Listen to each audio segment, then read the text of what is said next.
First part of the lecture would be all about fungi. Second part would be virology. Okay, so we start now. So when you say mycology, it deals with the study of fungi. And we all know there are several fungal species. And what are the common characteristics? What are the characteristics in general? So as mentioned kanina in the ratio, fungi are said to be, fungi are classified as eukaryotic organisms. So again, when you say eukaryotic organisms, these are organisms with true nucleus, okay? With true nucleus. They lack chlorophyll. They are achlorophyllous. And this is the reason why nourishment must come from the environment. If we consider oxygen requirement, fungi are said to be obligate aerobes. Okay, fungi are classified as aerobic organisms. They do have cell wall, and in their cell wall, they have chitin.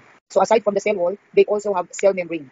Okay, compared sa cell wall, in their cell membrane, they have sterol. Okay, so fungi, number one, are eukaryotes. They belong to the plant kingdom. They belong to the plant kingdom, even though they lack roots and stems. Okay, they lack also chlorophyll. So like what I've said, nourishment must come from the environment. As to oxygen requirement, they are basically aerobes. Okay, now fungi, they exist in two forms. You have the yeast and the mold. Okay? So nabanggit ko na rin kanina, those existing as yeast or mold only, we classify them as monomorphic fungi.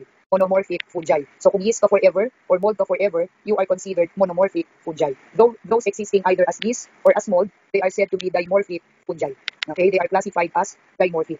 Pero when yeast and mold form, may be found in the same culture, those that can produce yeast and mold in the same culture, we classify them to be polymorphic. Okay? And classified as polymorphic are those under genus Exophiala. So what are the differences between the yeast and the mold? So as mentioned, the yeast, okay, yung yeast, it's the one that grows at 37 degrees. Unicellular, they grow at 37. They reproduce by budding. Okay, they are culturable, and when we do culture, they develop colonies resembling bacterial colonies. They develop colonies that are moist, creamy, and tasty. So kumbaga, pagka in-inoculate natin sa media, yung colonies nila may appear like bacterial colonies. Okay? Now, if we do microscopy, if we do culture, many yeast species have the same microscopic appearance. Many yeast species have the same colony morphology. Kumbaga, microscopically, parang halos iisa ang itsura nila. If we do culture, yung colonies nila, halos pare-pareho din ang itsura. The reason why, to identify species, we cannot rely only dun sa kanilang microscopic appearance. We cannot rely only dun sa itsura nila sa plated media. Okay? So usually identification is through biochemical tests. Okay? Okay, identification is usually through biochem test, or we need to do additional tests. Okay? Okay, the other form is the mold form. So compared sa yeast, molds are those that grows at room temperature. So pag yeast, they grow at 37. Growing at room temperature, yung mold. And compared with the yeast, molds are said to be multicellular. Culturable then, and when we do culture, they develop colonies that are fluffy, cottony, powdery. Okay? So to identify molds, usually we consider their microscopic appearance. Okay? So dalawa ang forms, you have the yeast and the mold. Growing at 37 is the yeast, growing at room temperature is the mold form. So kung yeast ka forever or mold ka forever, monomorphic. If you exist either as yeast or mold,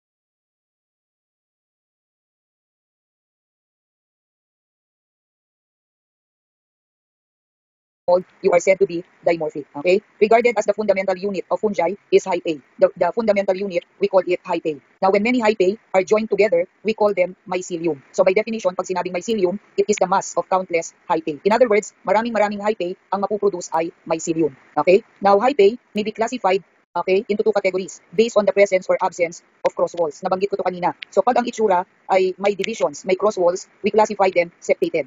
Those without cross walls, we call them aseptate. So if we consider yung cross walls, you have septated at saka aseptate. Now, other term for aseptate is coenocytic. So when you say aseptate, okay, pwede mo rin sabihin coenocytic. And what is the rule when it comes to cross walls? All are septated except the zygomycetes. Except the zygomycetes. At pag sinabing zygomycetes, there are three genera. You have the genus Mucor, you have Absidia, at saka Rhizopus. Itong tatlong chinekan ko, these are fungi with aseptate hyphae. Silang tatlo na chinikan ko, yung hyphae nila ay aseptate. Okay? Next. Now, hyphae may also be classified as to pigmentation. So, if we consider pigmentation, dalawang klase yon. You have hyaline. Other term for hyaline is moniliaceous. The other one is dematiaceous. Other term for dematiaceous is phaeoid. Okay? When you say hyaline or moniliaceous, ibig sabihin lightly pigmented or non-pigmented. Lightly pigmented or non-pigmented.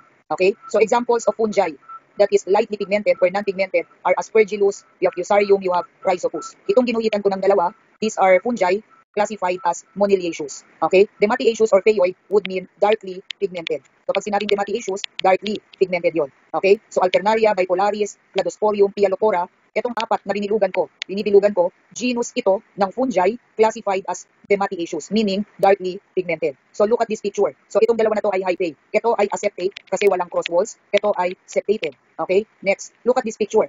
Okay? Ito ay darkly pigmented, so dematicaceous. This is non-pigmented, lightly pigmented, so we classify this as hyaline. Okay? Now, aside from pigmentation, aside from cross walls, fungi may also be classified, or hyphae, iba-iba yung shape niya. Iba-iba yung shape ng hyphae. Okay? Now, there are some hyphae na coiled ang itsura. Okay? If the hyphae appears to be coiled, we consider it as spiral. We classify it as spiral. So example of fungus na merong spiral hyphae is Trichophyton mentagrophytes. Okay? Trichophyton mentagrophytes is a fungus with spiral hyphae. Okay? Some hyphae may appear like a broken comb. Mukhang suklay. Nabanggit ko ito kanina. Okay? Tinuturo ng arrow. Itong tinuturo ng arrow ko ay hyphae appearing like broken comb. So if the hyphae appears like a broken comb, we classify it pectinate. So example of fungus na merong pectinate hyphae ay si Microsporum podwini. In Microsporum podwini, the hyphae is pectinate. Okay? Now some hyphae, nilagyan ko ng bracket, itong nilagyan ko ng bracket ay hyphae. Pero along the way, merong nodular organ. So example of fungi na merong ganitong klase ng hyphae is Microsporum canis. Okay? So if the hyphae shows nodular organ, it could be M. canis. Okay? Now some hyphae may have club-shaped areas. Some may have club-shaped areas. Okay? Itong nilagyan ko ulit ng bracket ay hyphae. Pero take note, hindi siya kagaya ng usual na ganito. Di ba? Okay. Yung hyphae na nilagyan ko ng bracket, may mga club-shaped areas. Nilagyan ko ng X. So pag ganito ang itsura ng hyphae, we classify this as raceae. So example of organism na merong raceae hyphae is Epidermophyton flocosum. Okay? The one with spiral hyphae, mentagrophytes. The one with nodular organ is M. canis. Di ba? M. canis. The one with pectinate body is M. podwini. And in Epidermophyton, okay, it's classified as raceae. Okay? Aside from those mentioned, there are some hyphae appearing like roots. Ito nilagyan ko ulit ng bracket, hyphae ito, pero root-like in appearance. So example of organism na merong root-like hyphae are those under Rhizopus. Okay? So if the hyphae appears root-like, anong category nun? Rhizoid. Okay? So if we consider the shape, you have spiral, you have pectinate, you have raceae, you have rhizoid. Okay? Sino ba yung fungi? Ano ba yung fungi na merong root-like hyphae? Those under genus Rhizopus. Okay? Now in Trichophyton, Scoenleni. Okay? Tingnan mo itong nilagyan ko ng dalawang check. Hindi siya mukhang hyphae kasi yeah. So if the hyphae appears branching, we classify it as antler. We classify it as antler. So ano yung example? Anong fungi? Yung may ganitong klase ng hyphae. It's Trichophyton scoenleni. Okay? Next. Okay, take note ang mga fungi, they undergo reproduction. They undergo reproduction. And there are two types of reproduction. You have asexual at saka sexual reproduction. Napoproduce during reproduction are the spores. So basically, dalawang klase ang spores. You have asexual at saka sexual spores. It's like this class. There are fungi that can undergo both sexual at saka asexual. Okay? Those fungi that can undergo both sexual and asexual reproduction, we classify them as perfect fungi. Okay? Perfect fungi. Kailan ka kinaklasify? When do we become perfect fungi? Kailan ka nagiging perfect fungi? Perfect fungi ka kung nag-undergo ka ng sexual at saka asexual reproduction. Pero if you undergo only one type of reproduction, then you are said to be imperfect fungi. So pag isang reproduction lang, imperfect fungi ka. Okay? Eh ano ba ang marami? Mas marami ang imperfect fungi kesa sa perfect fungi. Okay? Many fungi are imperfect fungi. Okay? Ano ang napoproduce when they reproduce? They develop spores. Okay? There are two types of spores, sexual at saka asexual. So what are sexual spores? Sexual spores are those formed through meiosis. Yung napoproduce through meiosis. Okay? And in meiosis, there is nuclear fusion. Okay? Ano yung sexual spores? These are spores formed as a result of nuclear fusion. Fusion ng nucleus will lead to development ng sexual spores. Okay? Examples ng sexual spores are the following. Ano ba yung example? Ano ba yung mga sexual spores? So number one, you have ascospore, you have basidiospore, okay? You have zygospore, then you have oospore. Okay? So ascospore, basidiospore, zygospore, oospore, lahat ito ay sexual spores. Napoproduce sila during sexual reproduction. So isa-isahin natin ito. Okay? Itong chinekan ko, yan yung description ng bawat isa. Okay? Itong nakaproject sa screen, yung picture. Okay? Pakinggan mo. Okay? Ano ba yung ascospores? Ascospores are those produced within an ascus. Okay? Okay. So, yung mga spores na napoproduce sa loob ng ascus, kumbaga yung lalagyan, ang tawag mo ascus. Yung nilagyan ko ng X, yung mga nasa loob, ang tawag mo doon ay ascospore. Okay? So, the type of spore or the type of spores developing within an ascus, we call them ascospore. Okay? The type of sexual spore originating from a club-shaped area. This is the club-shaped area. Nagpo-originate sa club-shaped area, tinuturo ng arrow. Okay? Tinuturo ng tatlong arrow. Okay, yan. Yung mga yan yung tinatawag na basidiospore. Okay? Those spores developing from a club-shaped structure that we call basidium. Anong tawag mo dito sa club-shape? Nag-originate sa basidium, ang tawag mo ay basidiospore. So itong binibilugan ko, yan yung tinatawag na basidiospore. Kasi they originated from the basidium. Okay? Next. Another type, you have the zygospore. Zygospore, ito yon. Okay? Ano dito yung zygospore? Itong nilagyan ko ng X, yan. Yan yung zygospore. Ano ba yung zygospore? Zygospores are those produced from the union, from the fusion ng undifferentiated. When you say undifferentiated, these are identical. Okay? Identical cells. Dalawa akong nilagyan ng X, di ba? Kung titingnan mo, magkamukha sila. Identical sila. They are undifferentiated. They are identical. When they fuse together, pag nag-fuse sila, makakaproduce ng spore. At anong tawag mo doon? Zygospore. Okay? Next. Oospores are those produced from the union of differentiated. And when you say differentiated, these are non-identical cells. Originating from club-shaped area, basidiospore. Resulting from the fusion ng identical zygote. The type that is produced within ascus, we call them ascospore. Okay? Resulting from the union of two differentiated, non-identical are oospores. Okay? Next. The other type, sexual spore, asexual spores. Ano ba yung asexual spores? Asexual spores are those formed through mitosis. Napuproduce through mitosis. And take note, they are developed without nuclear fusion. Okay? Developing without nuclear fusion. So examples ng asexual spores. The type resulting from fragmentation ng hyphal cell, we call them arthroconidia. We call them as arthroconidia. Okay? So ganito yung class. Tingnan mo yung drawing ko. This is hyphae, di ba? Ito yung hyphae. Kaso yung hyphae, nahati-hati siya, na-fragment. Okay? So initially, ito siya, buo, pero na-fragment. So pag na-fragment, ang tawag mo na sa chinikan ko ay arthroconidia. So anong type yung napuproduce because of fragmentation? It's arthroconidia. Okay? It is arthroconidia. Resulting from fragmentation is arthroconidia. Okay? Examples of fungi na nagpuproduce ng arthroconidia are trichosporum, you have geotrichum, you have coccidioides. Okay? Tingnan mo itong nakaproject. Okay? Di ba square is square? Pero it's as if there is interval. Okay? Parang may interval, di ba? Kasi nga na-fragment. So itong picture na nakaproject, this is actually arthroconidia. Okay? The type that is produced through budding, yung napuproduce through budding process, we call them blastoconidia. Okay? Ano yung napuproduce through budding? Blastoconidia. Okay? Blastoconidia. Anong itsura ng class? Anong itsura? Ito yon. Okay? The type resulting from budding process, nagbud, ito, kunyari nagbud, ang tawag mo dyan, blastoconidia.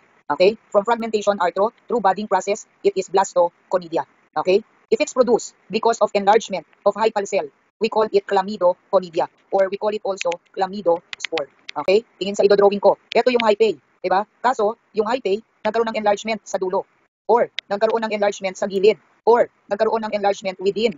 Okay? So the type that is produced because of enlargement, not through budding, not through fragmentation, na-produce kasi lumaki yung hyphal cell, we call it chlamydospore or chlamydoconidia.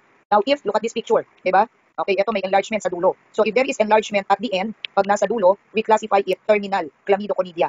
If the hyphae is at the side, nasa gilid, lateral, anong category nito? We call it sessile chlamydospore or chlamydoconidia. Pero pag ang enlargement ay within the hyphae, we call it intercalary. Nagets? If it's at the side, sessile. If it's at the end, we classify it as terminal. Nagets? Okay, na-produce because of budding, blasto. Na-produce because of enlargement, chlamydo. Na-produce because of fragmentation is arthro. Okay? So next, look at this picture.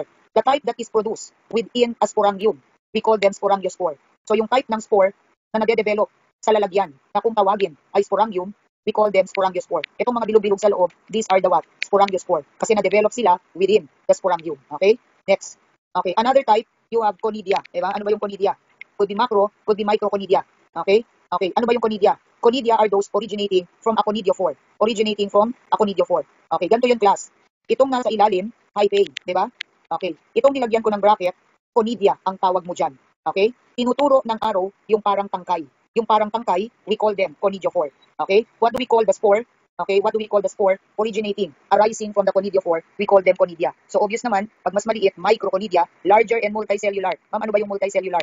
Okay, multicellular ito. Yung mukhang may division, multicellular yon. Okay, unicellular is this one, microconidia. Okay, so inuulit ko, when fungi undergo reproduction, napuproduce ang asexual o kaya sexual spores. Okay, ascospore, basidio, zygo, oo are all sexual spores. Classified as sexual, chlamydo, arthro, blasto, you have macro and micro, conidia, together with sporangiospore. Okay? Together with sporangiospore. Okay, next. Okay, tandaan mo class, fungi are significant. Bakit sila importante? Kasi gaya ng bacteria, fungi, they also cause infection. Nagkukos din sila ng infection. Okay? And to detect infection, in the laboratory, we process different types of specimens. Okay, pwedeng blood, pwedeng hair, pwedeng nails, pwedeng CSF, pwedeng sputum, and so on. Iba-iba. Okay? So, to detect fungal infections, we process a number of specimens in the lab. And take note, to detect infection, we also perform various procedures. Iba-ibang paraan para ma-detect. Okay? To detect fungal infection, pwede kang mag-skin test. Kasi merong mga fungi ngayon. There are fungi na pwedeng ma-detect if we do skin test. There are fungal infections na pwedeng ma-detect by doing skin test. Okay? Meron namang fungal infection na nade-detect pag nag-culture tayo. There are fungal infections na nade-detect if we do microscopy. Okay? So what are the do's and don'ts when it comes to processing of specimens for fungi detection? So number one, gaya sa bacteria, sa bacteriology, in the processing of specimens, we have to observe aseptic technique during collection. Okay? Now, if the manner of specimen collection is through swabbing, okay, tandaan mo, swab, collection of specimen through swabbing is not generally recommended for filamentous fungi. Okay? Gaya rin sa bacteriology, all specimens submitted for testing must be processed immediately. Okay? Lahat ng specimens for fungi detection, when they reach the lab, they have to be processed ASAP. Now, if there is an anticipated delay, okay, if there will be delay, if processing will be delayed, we can do refrigeration for a short time, except when dealing with dermatologic specimens, okay, pag ang dinidil mo blood at saka CSF, okay? So, ano yung dermatologic specimens? These are skin, hair, at saka nails, okay? Then blood at saka CSF. Yung dinilugan ko ng red, when they reach the lab, you need to process them immediately, okay? They have to be processed immediately. If there is a delay, hindi sila pwedeng i-ref, okay? So in your handouts, you have here the different specimens that may be submitted for testing, okay? That may be submitted for testing. Hindi ko na iisa-isahin pa ito kasi ito yung manner ng pag-collect, okay? Self-explanatory ito, okay? To collect infected hair, gagamit ka ng sterile forceps, okay? When dealing with skin samples, the sampling site prior to collection must be cleansed first with 70% IPA. Okay? Ganun din kung ang specimen ay nail. Before mo siya i-cut, okay? Before collection, okay? Kailangan mo rin i-cleanse with isopropyl alcohol, okay? And so on. Again, you have here the different specimens that may be submitted or that is submitted for testing to detect fungal infections, okay? Okay, next, punta tayo sa diagnostics. So what are the different tests that we do in the lab? Ulitin ko lang ulit, ang fungi, they cause fungal infections. And to detect fungal infections, iba-ibang specimens ang pwedeng i-process for detection. Okay? At ano ang rule? Gaya sa bakte, we observe aseptic technique. We process the specimens immediately once they are submitted to the lab. We can do refrigeration, but not for blood, not for CSF, not for dermatologic specimens, if in case processing will be delayed. Okay? So, what are the different procedures na ginagawa natin sa lab to detect fungal infections? Traditional, up to this time, sa laboratory, sa totoong buhay, microscopy at saka culture. Okay? Microscopy at culture. Pero take note, hindi lang itong dalawa na to ang pwede natin gawin sa lab to detect fungal infections. There are now emerging techniques for fungi detection. Okay? So, number one, you have microscopy. Okay? Kung ang gagawin natin, if the manner of detection is through microscopy, definitely gagamit ka ng reagent. Okay? And the reagent to be used may be classified into two categories, temporary at saka permanent. Okay? So examples of temporary mounts are 10 to 20% KOH. Okay? So madalas gumagamit tayo ng KOH, di ba? Pag nag-collect tayo ng skin scrapings, ilagay natin kunyari sa slide, to this, nag-a-add tayo ng KOH. Anong purpose ng KOH? To detect fungi sa skin, sa hair, at saka sa nails. Okay? Next, number 2 is lactophenol, cotton blue. Number 2 is lactophenol cotton blue. Now, lactophenol cotton blue is double purpose. Double purpose ito. This can act both as a preservative and, okay, this is both a preservative and a stain. Preservative na, stain pa. Okay? So, what are the ingredients? Ano ba ang components ng lactophenol cotton blue? Responsible for the killing action is phenol. Okay, the stain component is cotton blue. The one that will give color, yung cotton blue. The preservative here is lactic acid. Okay? Number 3, another temporary mount is India ink. Okay? In mycology, we use India ink to demonstrate capsule, to demo the capsule of Cryptococcus neoformans. To demonstrate the capsule of Cryptococcus neoformans. Okay? Next, number 4, another temporary mount is Calcofluor white. I've mentioned this kaninang umaga. Calcofluor, take note, is a fluorochrome dye. Kaya pag gagamit ka nito, be sure to have fluorescence microscope. Okay? Okay, Calcofluor white, anong function nito, anong purpose nito? We use Calcofluor white, we can use Calcofluor white if we want to color the chitin sa cell wall ng fungi. Okay? KOH, lactophenol cotton blue, India ink, Calcofluor white are all temporary mounts. Okay? Next, another category yung permanent. So examples of permanent, number 1, gram stain. So gaya ng binanggit ko kanina, for fungi, we can do gram staining. And if we do gram staining, ang fungi, they are reported as what? They are reported gram positive. Kung gagawin natin yung gram staining for fungi, we need to do the so-called Happer's modification. And to make it a Happer's modified, anong gagawin natin? Ano ba yung Happer's modification? Happer's modification, it's a gram staining technique kung saan to the crystal violet, we add ammonium oxalate. To the crystal violet, we add ammonium oxalate. Nagets? Okay, number 2, pinagsama ko na sa isang item. Pero magkaiba ito. Yung periodic acid shift, the other one is Gomori. Okay? Yung dalawang ginuhitan ko, pinagsama ko sa isang item kasi pareho lang sila ng function, ng purpose. We can use any of them if we want to detect fungi sa tissues. Okay? Number 3, we can also do acid fast staining. Sa bacteriology, nag-acid fast staining tayo to detect mycobacterium, di ba? Pero pwede rin natin gawin yan sa mycology to detect si Blastomyces dermatitis. Number 4, okay? In mycology, we can use GEMSA o kaya RITES. Okay? Sa parasitology class, ano ba ang GEMSA? GEMSA in parasitology is a stain for blood parasites. Okay? Okay, what about yung RITES? Ang RITES stain, sa hematology, ginagamit ito to stain the blood cells. Okay? GEMSA or RITES in mycology, pwedeng gamitin to demonstrate the yeast. To demonstrate the yeast of Histoplasma capsulatum. To demonstrate the yeast of H. capsulatum. Okay, number 5, Fontana Mason. Another one is H&E. Okay, again, magkaiba yung number 5. Iba yung Fontana Mason, ibang stain yan, iba yan sa H&E. Pero pinagsama ko ulit sila sa number 5 kasi pareho lang sila ng purpose. We use Fontana Mason, we can use H&E if we want to determine. Okay, ginagamit yan to determine pigmentation. To determine pigmentation. Ma'am, ano yung pigmentation? Pag sinabing pigmentation, ginagamit natin yan para malaman kung lightly pigmented ba, or non-pigmented ba, or pigmented ba, darkly pigmented. Gets? If we want to determine if it's hyaline or demateaceous, we can use any of these. Number 6, Meyer's Music Carmine. Para saan ito? We use Meyer's Music Carmine to, again, to demonstrate the capsule of Cryptococcus neoformans. To demonstrate the capsule of Cryptococcus neoformans. Number 7, Acridine Orange. Again, yung Acridine Orange, tandaan mo, fluorochrome dye. Gaya ng Calcofluor. Acridine is a fluorochrome dye. Ginagamit natin yung Acridine, okay, to better visualize si Malassezia furfur. Okay? Ito yung gusto nating makita ng maayos. Kaya tayo gumagamit ng Acridine Orange. Si Malassezia furfur. Okay? Bibilugan ko ng red ang wood slump. Bakit pula? Kasi wood slump is not a reagent. Hindi yan reagent.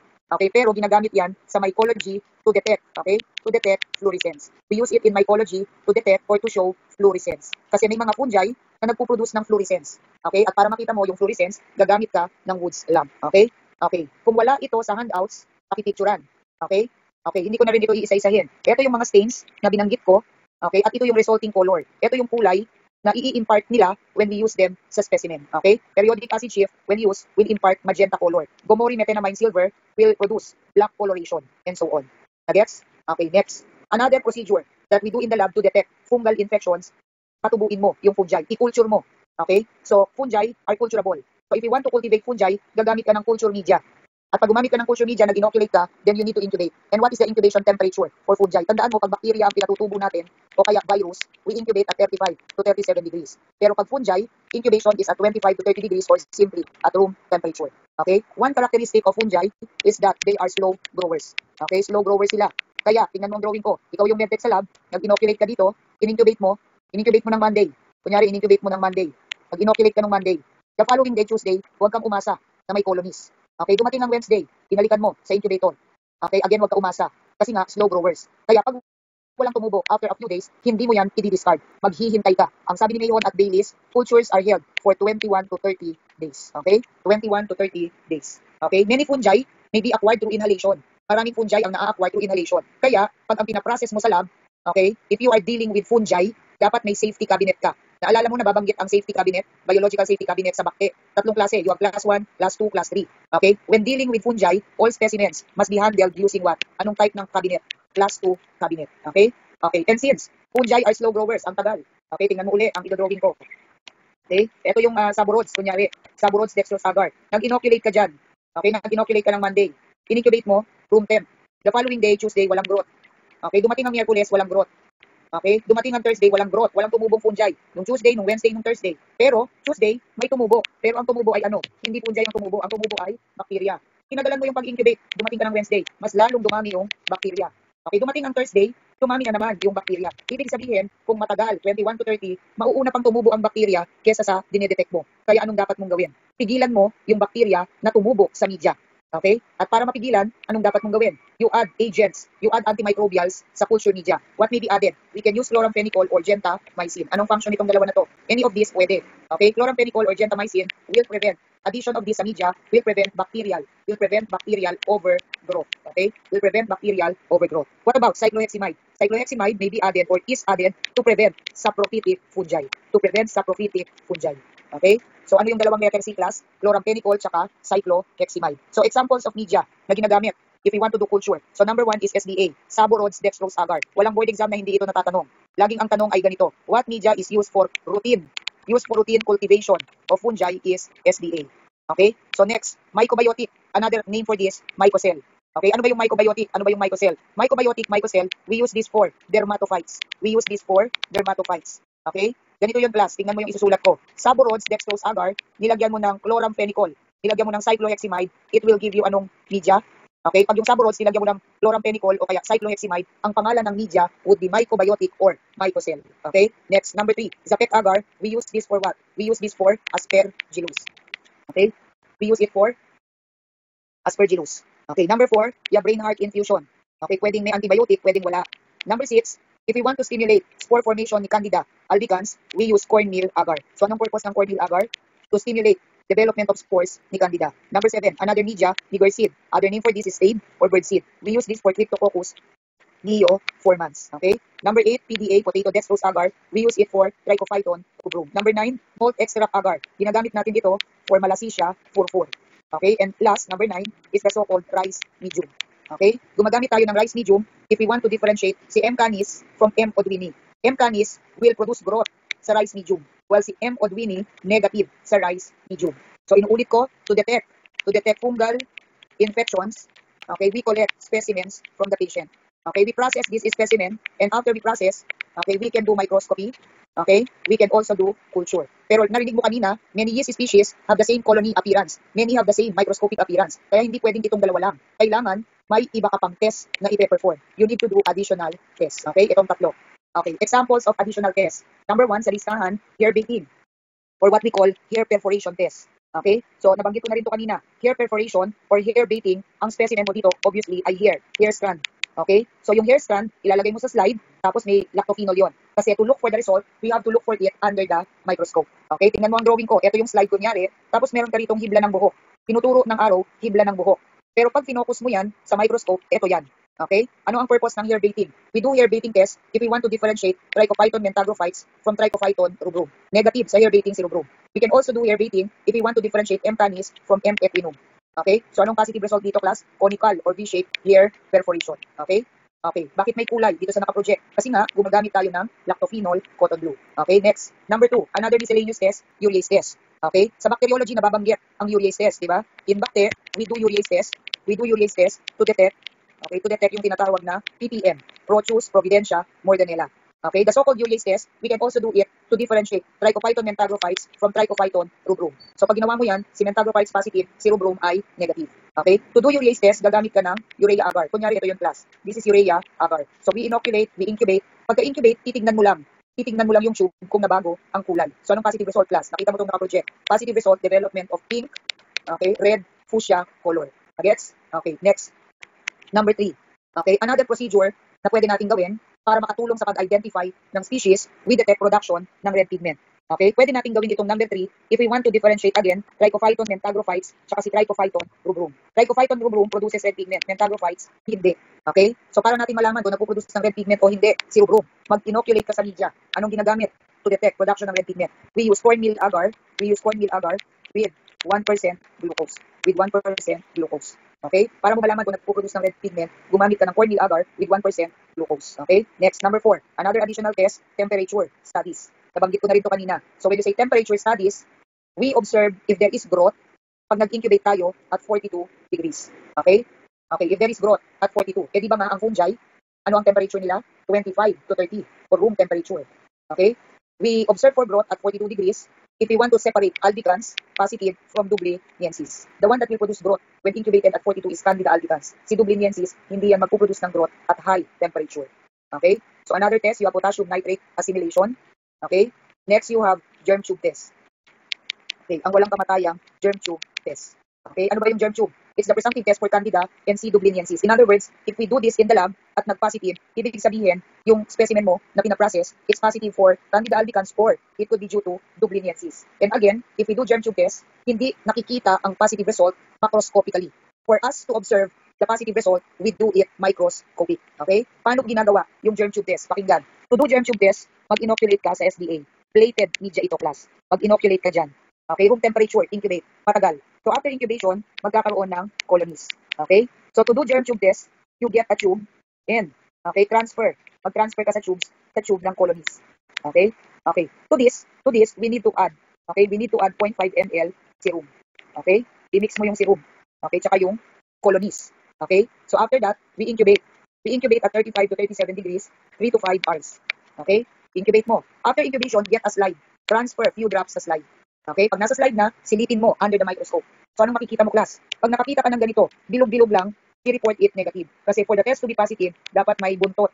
Okay? Kasi yung buntot, yun yung tinatawag na germ tubes. Okay? Yun yung tinatawag na germ tubes. Okay, Candida albicans, Candida dubliniensis, they are germ tube test positive. Pareho sila. Kaya nga, para ma-differentiate itong dalawa, we observe growth at 42. Albicans can grow at 42, while dubliniensis cannot. Okay? Tingnan mo ang nakaproject.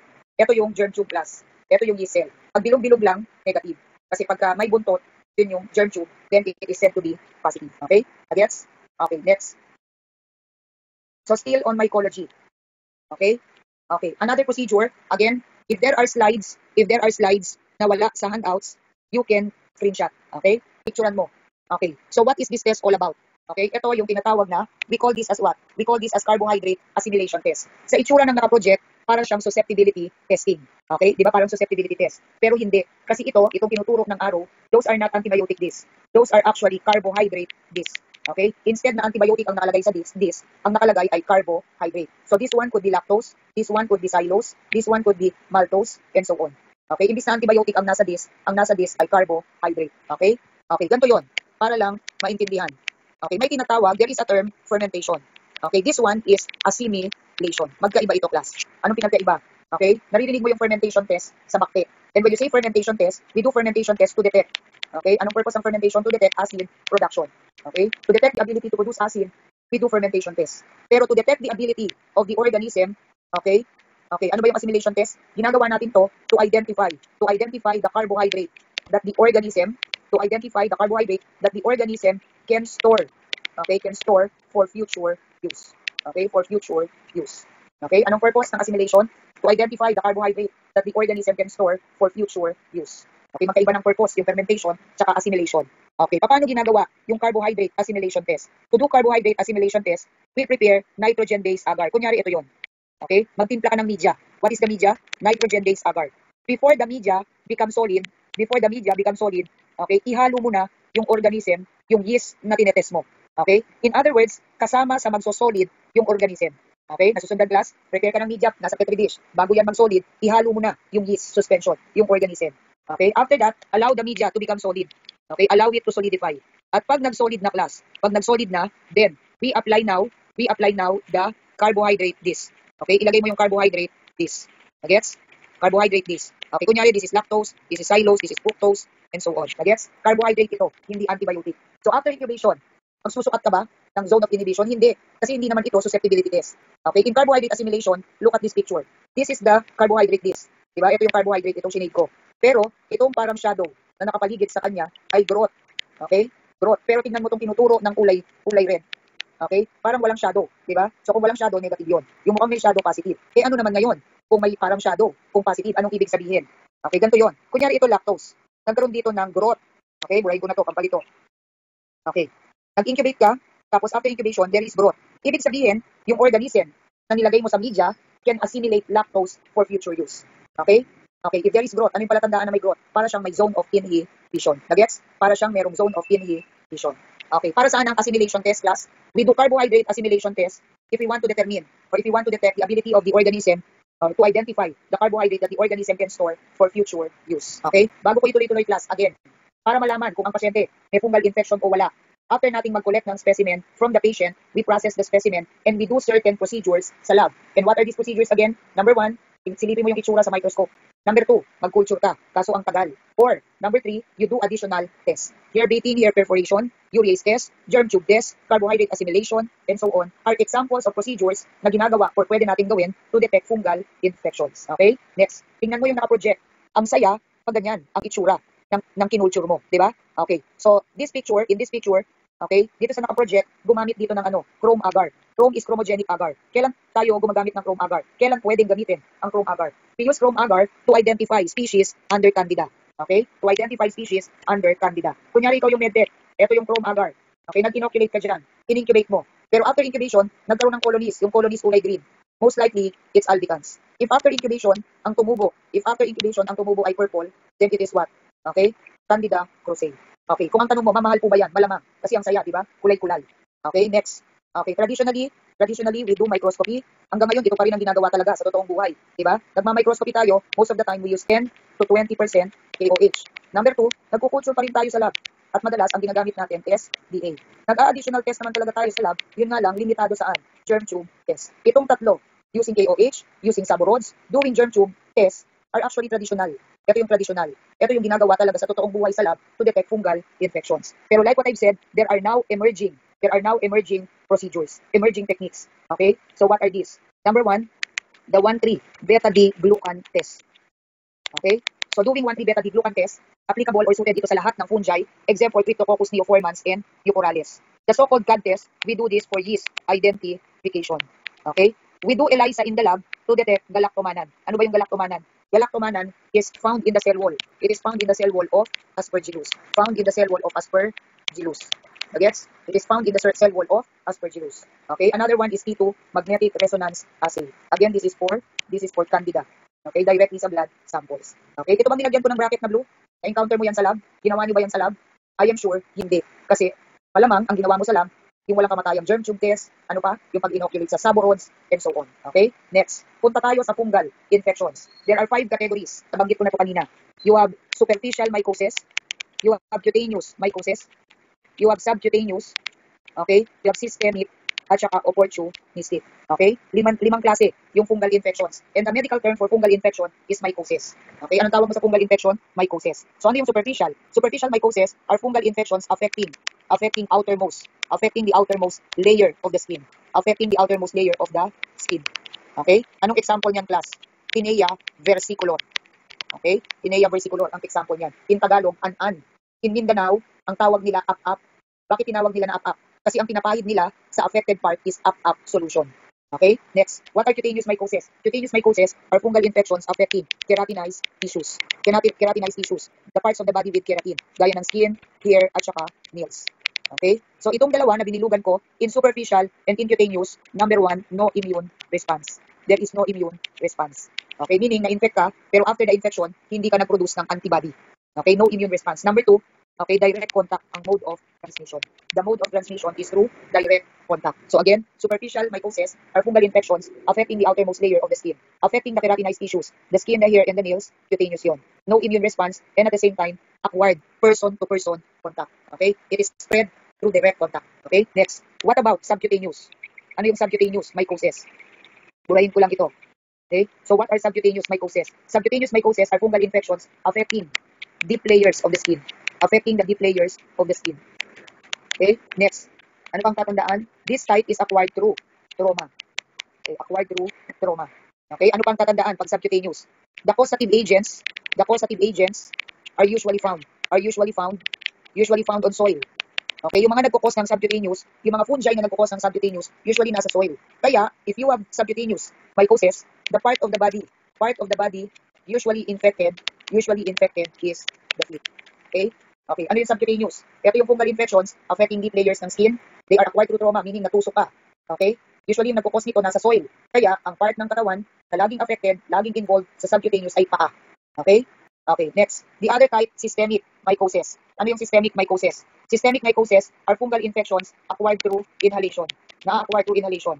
Ano pa? Dahil ang mode ay inhalation, the organ affected ay lungs.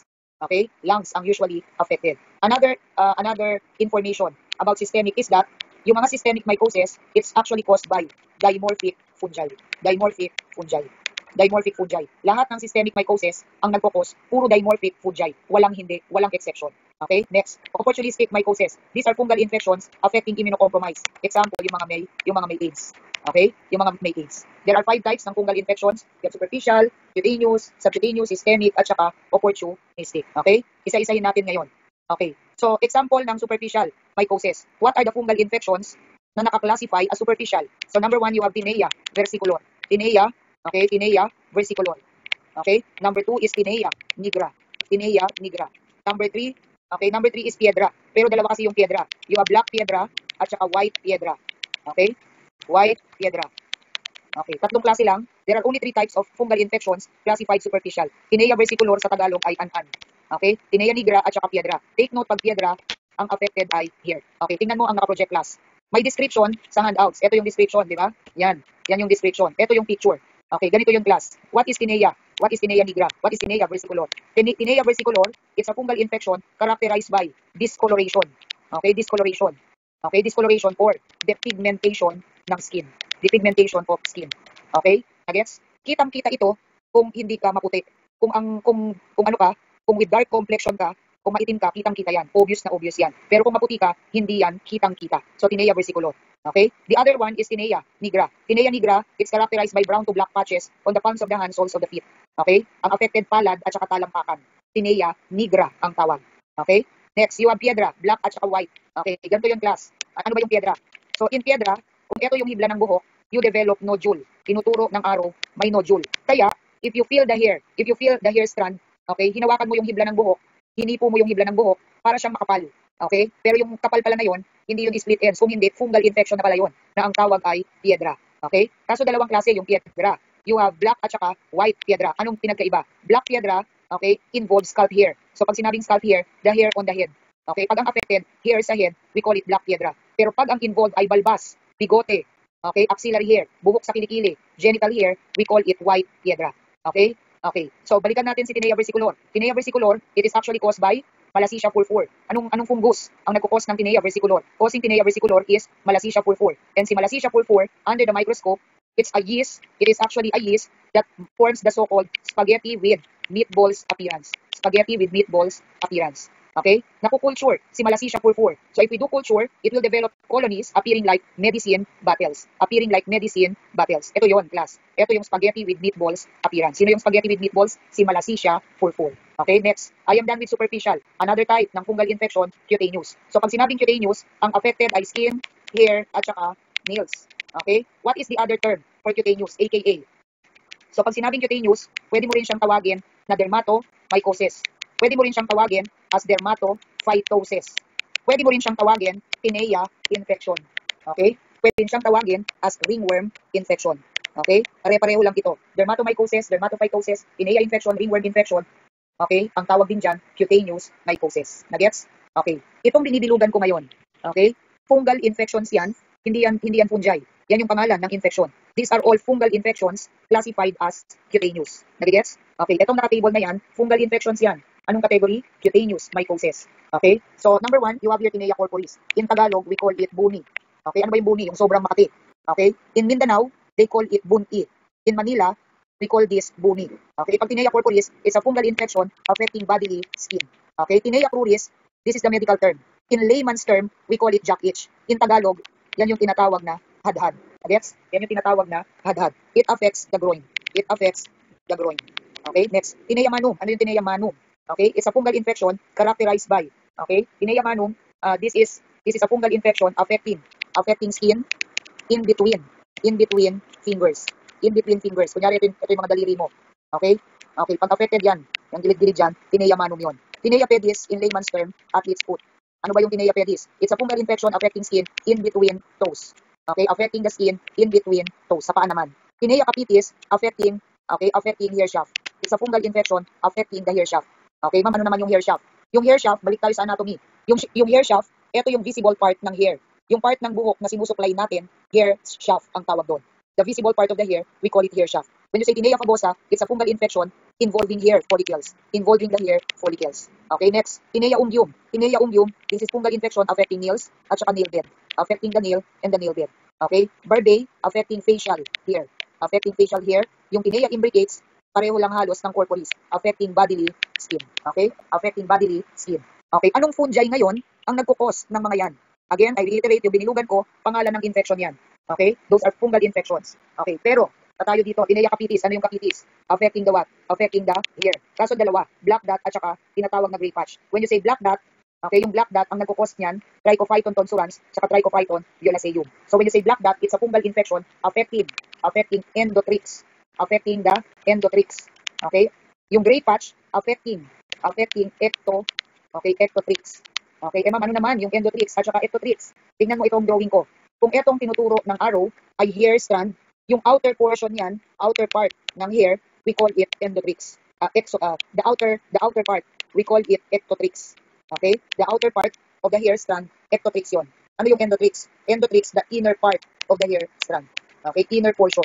Yung loob ng hibla ng buhok, endotrix. Yung labas, ectotrix. So ano yung gray patch? It's a fungal infection. Ang involved, ectotrix, yung labas ng hibla ng buhok. Naintindihan? Okay, again, ibabalik ko dito sa naka-project. Itong binilugan ko, fungal infections yan, cutaneous. Anong fungi ang nagkukos ng mga to? Causing cutaneous mycosis, there are only 3 genera. Okay, genera causing cutaneous mycosis. Tatlo lang ang nagkukos ng cutaneous. The genus Microsporum, the genus Epidermophyton, the genus Trichophyton. Okay, ano yung Microsporum? Microsporum can infect the skin, can infect the hair, pero rarely nails. Okay? Epidermophyton, this is said to infect. Si Epidermophyton, this is said to infect the skin, the nails, rarely hair. Okay? Si Trichophyton, anong ini-infect? Trichophyton can infect the skin, the hair, including the nails. Okay? Including the nails. Okay, isa-isahin natin ngayon. In other words, pag ang dinedetect natin class, kung ako yung pasyente, meron akong may buni ako, kunyari, may alipong ako, anong specimen ang i-collect mo? We collect skin scrapings. Okay? Kung ang affected sa akin ay hair, ano ang specimen mo? Hair strand, di ba? Kung ang affected sa akin ay kuko, okay, we collect nail clippings. Okay, we process skin, hair, nail specimens sa lab, then we can do microscopy. And to identify kung anong species, we may consider yung itsura ng kanilang conidia, either macro o kaya micro conidia. Okay, isa-isahin natin. So number 1 is Epidermophyton flocosum. Okay, this fungus, hindi siya nagpuproduce ng microconidia. Ang pinuproduce lang niya macroconidia, and under the microscope, it appears like beaver's tail. Bilugan mo yon. The one that produces macroconidia, appearing like beaver's tail, si Epidermophyton flocosum. Ito yan. Okay, this is Epidermophyton flocosum. Okay, next. The other one is Trichophyton rubrum. Okay, Trichophyton rubrum. Okay, rubrum.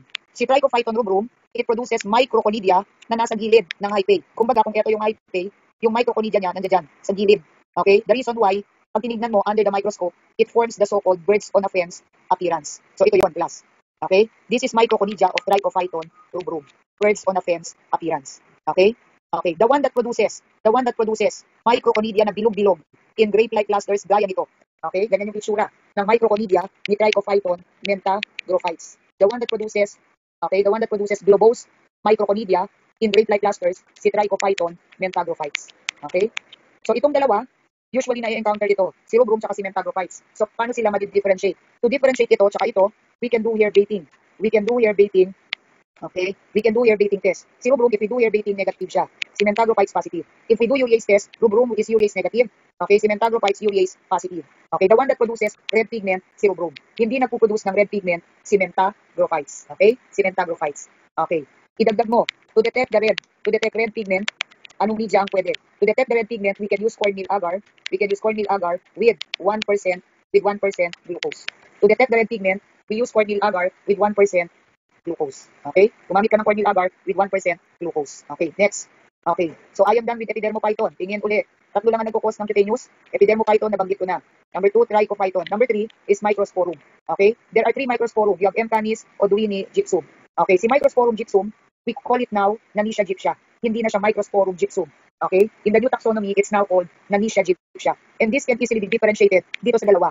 Kasi compared dun sa first two, si gypsum, take note, do not show fluorescence. Okay? Hindi siya nagpo-produce ng fluorescence. While canis and Odwini, they produce fluorescence. Okay? Okay, so anong itsura? Anong itsura ni M. canis? Si Microsporum canis produces macroconidia. It produces spindle-shaped macroconidia with knobby projection. Okay? Okay, ito yung macro. This is the macroconidia. This is the macroconidia of M. canis. Spindle shape, di ba? Pero tingnan mo yung dulo. Patusok, knobby projections. Okay? Next, look at this one. This is also macroconidia. Pero notice, walang definite shape. Iba-iba yung shape.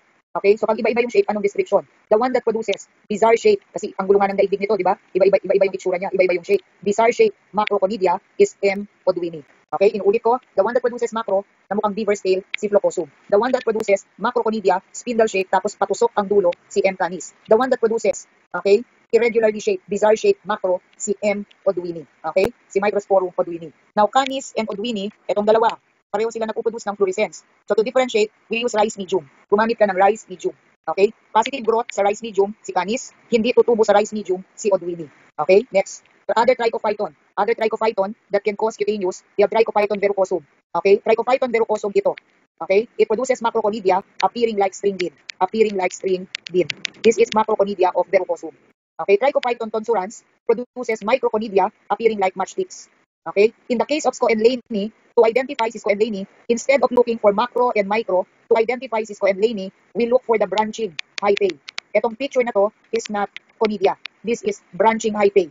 Okay? So if it's branching, anong category? Antler hyphae. We look for this kung ang dinedetect natin si Scoenleni. In the identification of Scoenleni, usually we do not look for macro or microconidia. What we look for is the branching hyphae classified as antler. Okay? Next.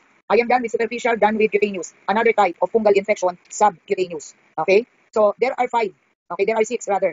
Sporotrichosis, phaeohypomycosis, chromoblastomycosis. Other term for this is chromomycosis. Number 4 is mycetoma. Number 5, keloidal blasto. Number 6, rhinosporidiosis. Okay, yung ninumberan ko, fungal infections ito lahat, classified as what? Subcutaneous. Sa board exam, ang madalas dyan na lumalabas ay ito, tsaka ito.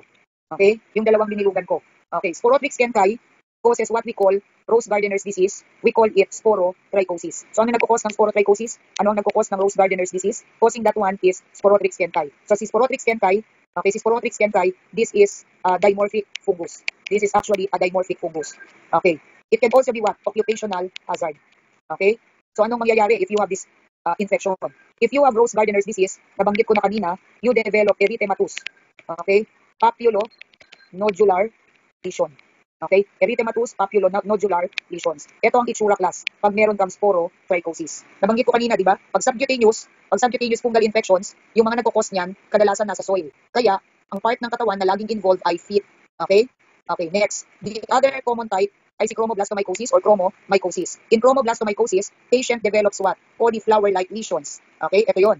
This is chromoblastomycosis. So you develop lesions. Cauliflower-like lesions. Okay? Next. Okay, another type, mycetoma. So pag mycetoma, it's a fungal infection kung saan patient will develop tumor-like deformities. This is mycetoma. And take note, ang mycetoma, it could be bacterial, pwedeng bacterial yan, pwedeng fungal. Pwedeng ang mag-cause bacteria, pero pwede rin fungi. Okay? Mycetoma is characterized by tumor-like deformities. Okay? Okay, Lacasia loboy causes keloidal. May keloid, di ba? This is keloidal blastomycosis. Okay, and this is rhinosporidiosis affecting the nose. It's a fungal infection involving naman, ito medyo kakaiba kasi hindi nga paa. Pero kahit hindi paa ang involved, this is categorized, this is still under subcutaneous. Okay?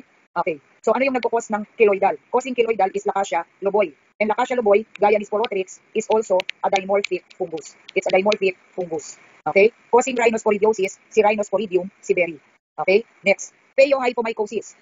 Hindi ito common. Okay, this is not common and this is caused by a number of fungi. Maraming fungi ang nagkukos niyan. At para matandaan mo yung nagkukos, ito yung mnemonic A, B, C, D, E. Letter A is Alternaria, B is Bipolaris, C is Curvularia, letter D is Greshella, letter E is Exophiala. So ano itong mga binilugan ko na yan? Yung binilugan ko na yan yung fungi na nagkukos ng phaeohypomycosis. Okay? How do we detect yung subcutaneous mycosis? Paano ito nade-detect sa lab? Okay? Paano malalaman kung itong mga tumubo sa'yo ay fungal infection pala? So definitely, we collect specimen from here. Kukuha ka dyan ng specimen. We examine the lesions. We submit the lesions for testing. Okay? Next, sporotrichosis. Nabanggit ko na, di ba? It's an occupational hazard. It is caused by Sporotrix. Okay? Si Sporotrix, since it is dimorphic, at 37 degrees, it will produce yeast, okay, appearing cigar. Okay, cigar shape. Okay, ganito yung itsura ng yeast. Okay, the one that produces cigar-shaped yeast ay si Sporotrix kenkai. Okay, this is developed at 37 degrees. Pero at room temperature, Sporotrix kenkai will develop conidia usually in floweret arrangement. Okay? Okay, kung halimbawa nag-collect ka ng specimen, tingnan mo ulit itong picture class. Okay, nag-collect ka kunyari dito ng specimen. Pero instead na sa microbiology section ng lab mo dinala, pinahistopat mo yan. Okay? Okay. If we do biopsy, the biopsy may show. Ito. Pag pinabiopsy mo, ano ang makikita mo? Ano ang pwedeng makita? Ano yung pag nakita mo siya sa biopsy, sasabihin mong positive for sporotrichosis? There would be what? Asteroid body. The one that produces cigar-shaped yeast. The one that produces conidia in floweret arrangement. The one that may show asteroid body if we do biopsy is Sporotrix kenkai. Okay? Ito ang itsura niyan pag colored. This is the cigar-shaped yeast. This is the floweret conidia.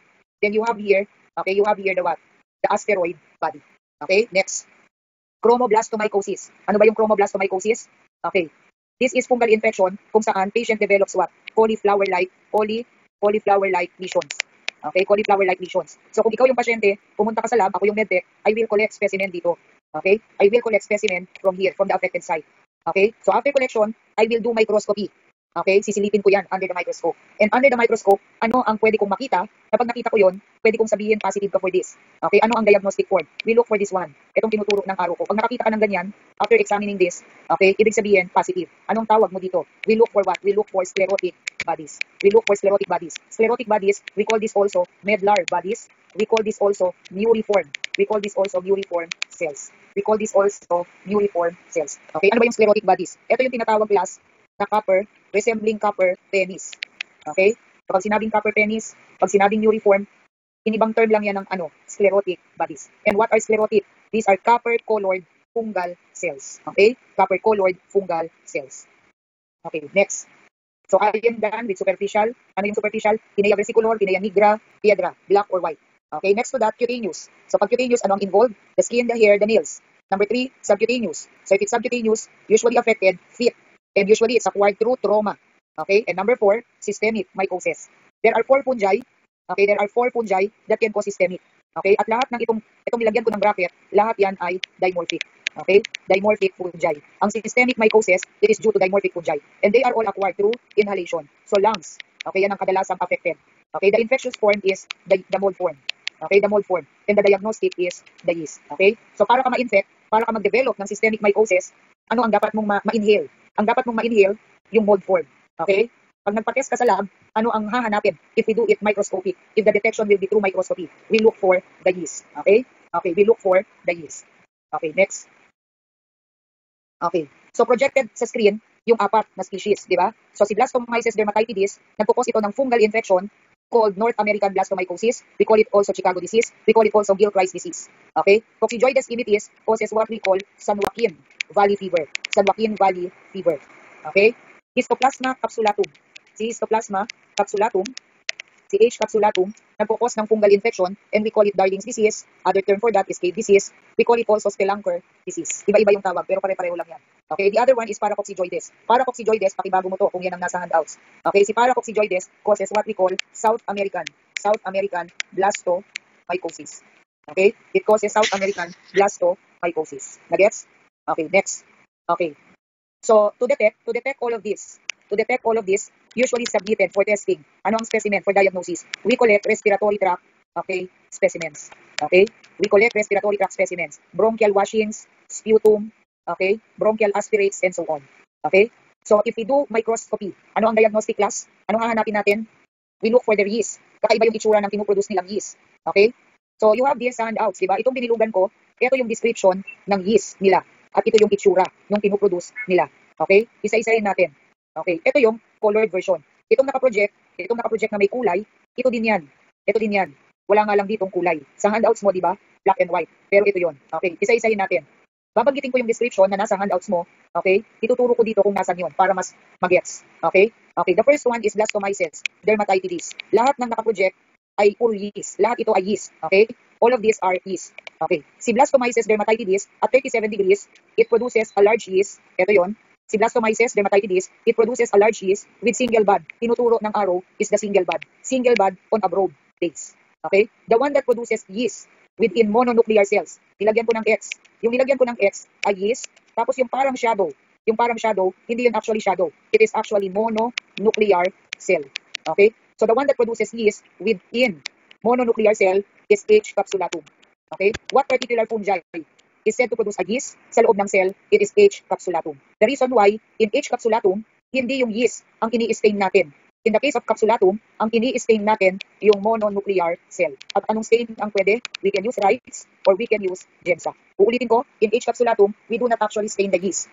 Instead, we stain the cell that encloses the yeast. Okay? Next, this is Paracoccidioides brasiliensis. Paracoccidioides produces a very large yeast. Ito yon, binibilog ko. Large yeast with multiple. Ito yung multiple buds na sinikan ko. Maraming buds.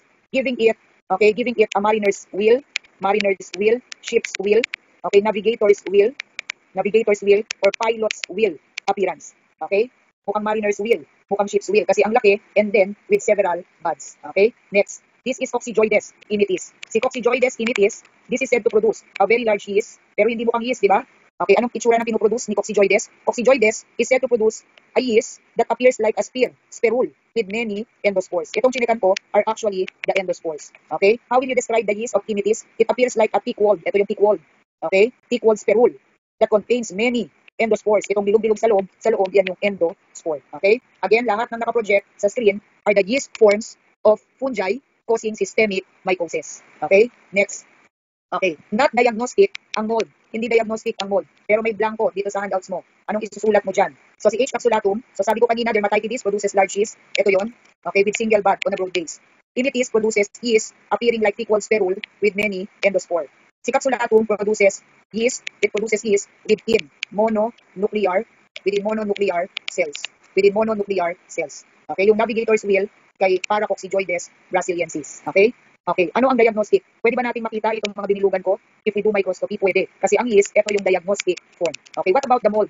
Ang mold, take note, this is not diagnostic. Pero yung pinuproduce nila, yung pinuproduce ng mga to na mold ay iba-iba rin ang itsura. Okay, so tingnan mo yung picture.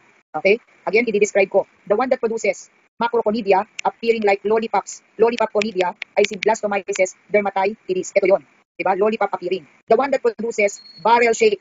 Okay, this is the barrel shape. Barrel shape arthroconidia is Coccidioides immitis. Okay? The one that produces conidia, tuberculate, kasi may parang tusok-tusok, tinuturok ng araw, parang may tusok-tusok. This is H. capsulatum. Okay? Histoplasma capsulatum. Then the one that produces terminal chlamydoconidia. Remember, pag chlamydo, napuproduce ito through enlargement. Yung enlargement ay nasa dulo. Kaya ang tawag mo dyan, terminal chlamydoconidia. The one that produces terminal chlamydoconidia, si Paracoccidioides brasiliensis. Okay? Okay, so ito yung picture. Lahat ito class ay ano, mold.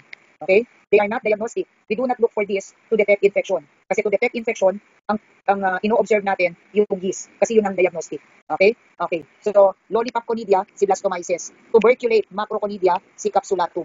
Terminal chlamydoconidia, okay? Terminal chlamydoconidia, si Paracoccidioides. Nagets? Coccidioides immitis naman, barrel-shaped arthroconidia. Barrel-shaped arthroconidia.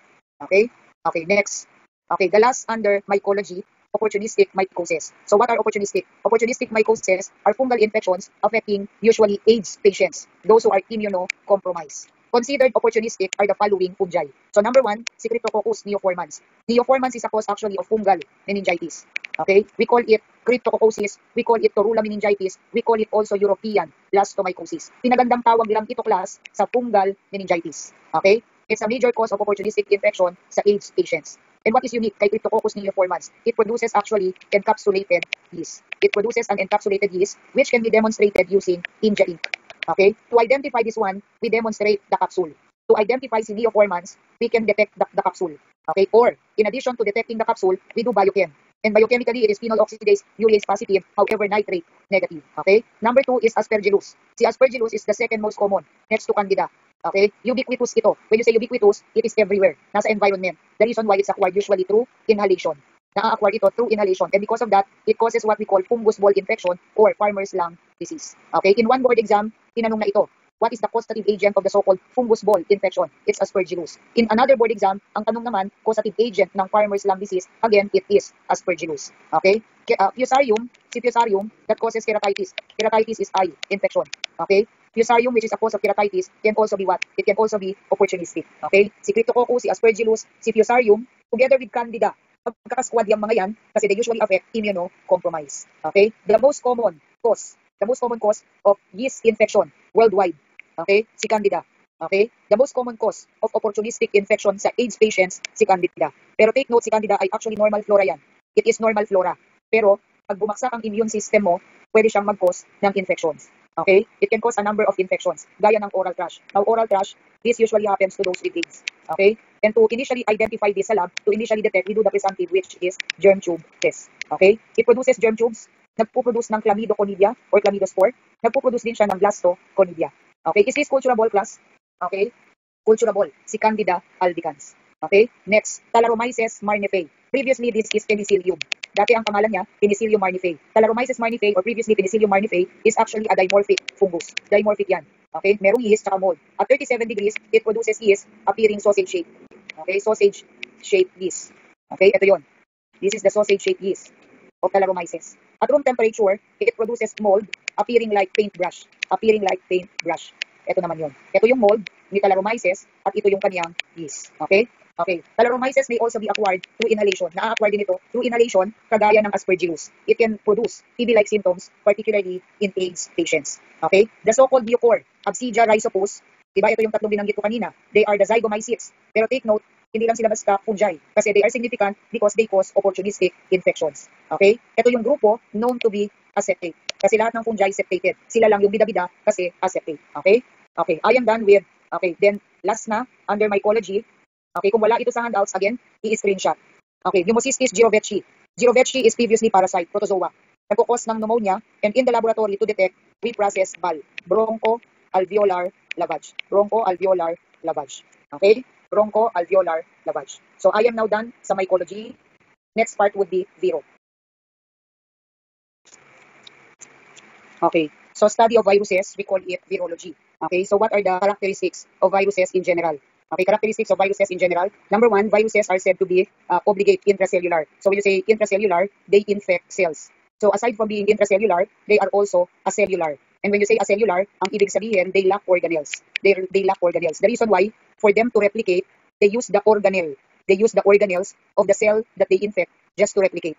Okay, so they are intracellular, but they are acellular. They lack organelles. The reason why, they use the host cell resources for them to replicate. Okay, compared with bacteria, they have either RNA or DNA. Never both. Kasi ang bacteria, they have both RNA, DNA.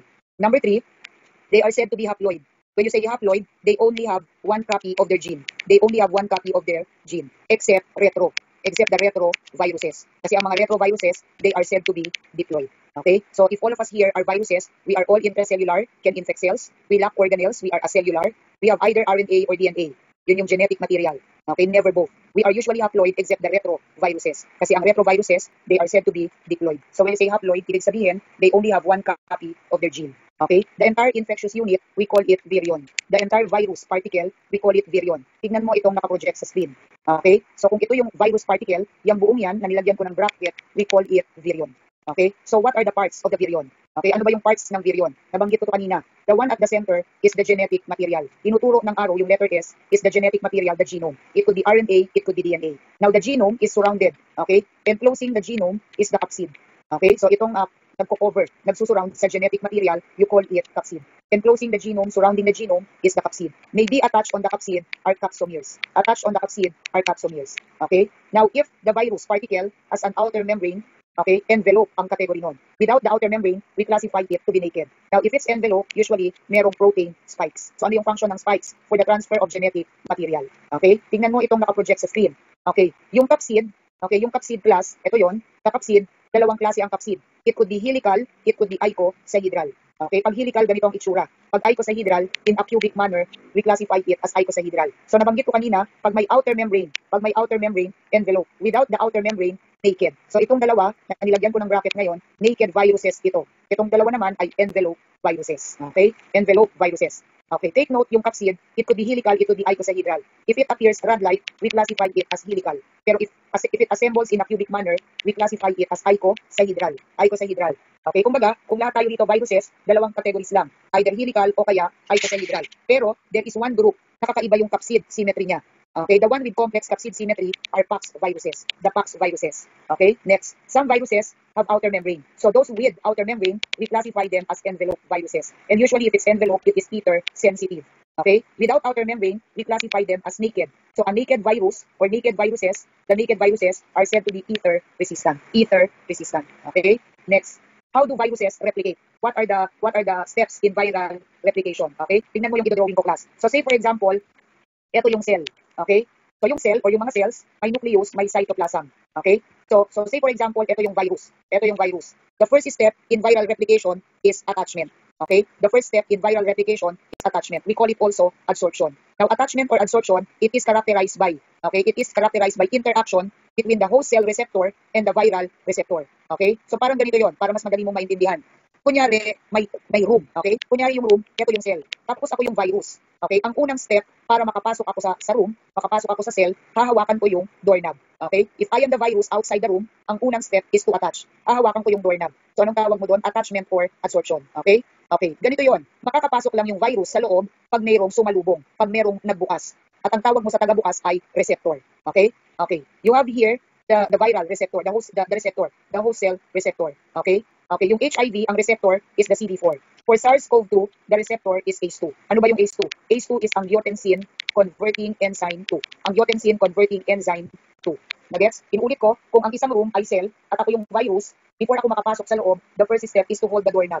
You call it attachment. Okay? Makakapasok ako pag may nagbukas. Ang tagabukas, you call it receptor. Okay? So after gaining access, kunyari ito yung virus mo, nakapasok na siya sa loob. Okay? After adsorption, after attachment, comes penetration. So after gaining access, following penetration, mangyayari yung tinatawag na uncoating. Okay? So next to penetration is uncoating. So when you say uncoating, it involves release of genetic material. Okay? So para mas mag-gets ulit, ganito yon. Kunyari itong virus na to ay DNA virus. So after gaining access, mangyayari yung uncoating. Kumbaga sa nakadamit, pagpasok ng virus sa loob, tatanggalin niya yung damit niya at i-release niya yon either sa nucleus or sa cytoplasm depending on its replication site. Okay? So the DNA will do uncoating. And when you say uncoating, it involves release of genetic material. I-release genetic material. Could be RNA, could be DNA. Nabanggit ko kaninang umaga, ang DNA, they usually replicate sa nucleus ng cell.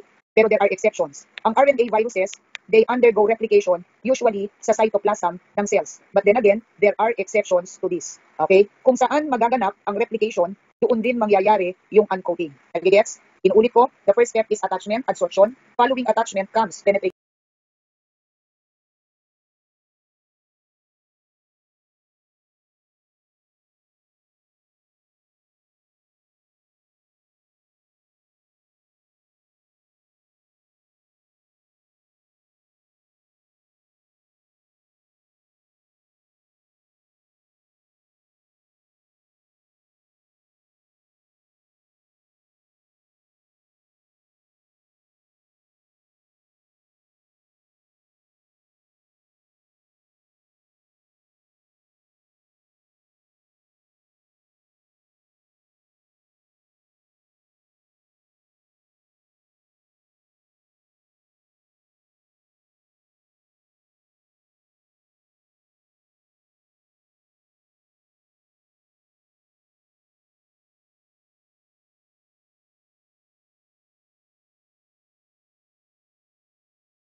After penetration, after gaining access, the next is uncoating. And when you say uncoating, it involves release of genetic material either sa nucleus or cytoplasm depending on the site of replication. It could be sa nucleus, it could be sa cytoplasm. But the general rule is that ang mga DNA, they uncoat, they replicate sa nucleus. Ang RNA, they do uncoating, they replicate sa cytoplasm. May mga exceptions lang dito. Okay? So after uncoating, ano ang kasunod? After uncoating comes the so-called eclipse phase. Okay? Eclipse phase.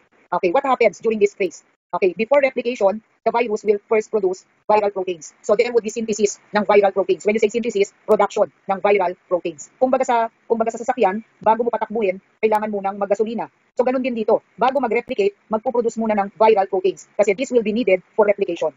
Okay? So after synthesis ng viral proteins comes replication. Magre-replicate na ngayon. And what is the site? Okay, ng replication in general. Like what I said, RNA virus, they usually replicate sa cytoplasm ng infected cells. While the DNA viruses, in general, they replicate sa nucleus. Okay? So after replication comes assembly. Kumbaga sa Voltes 5, nung nag-undergo ng replication, nabuo yung parts. Nakita mo tong drawing ko, nilagyan ko ng bracket, di ba?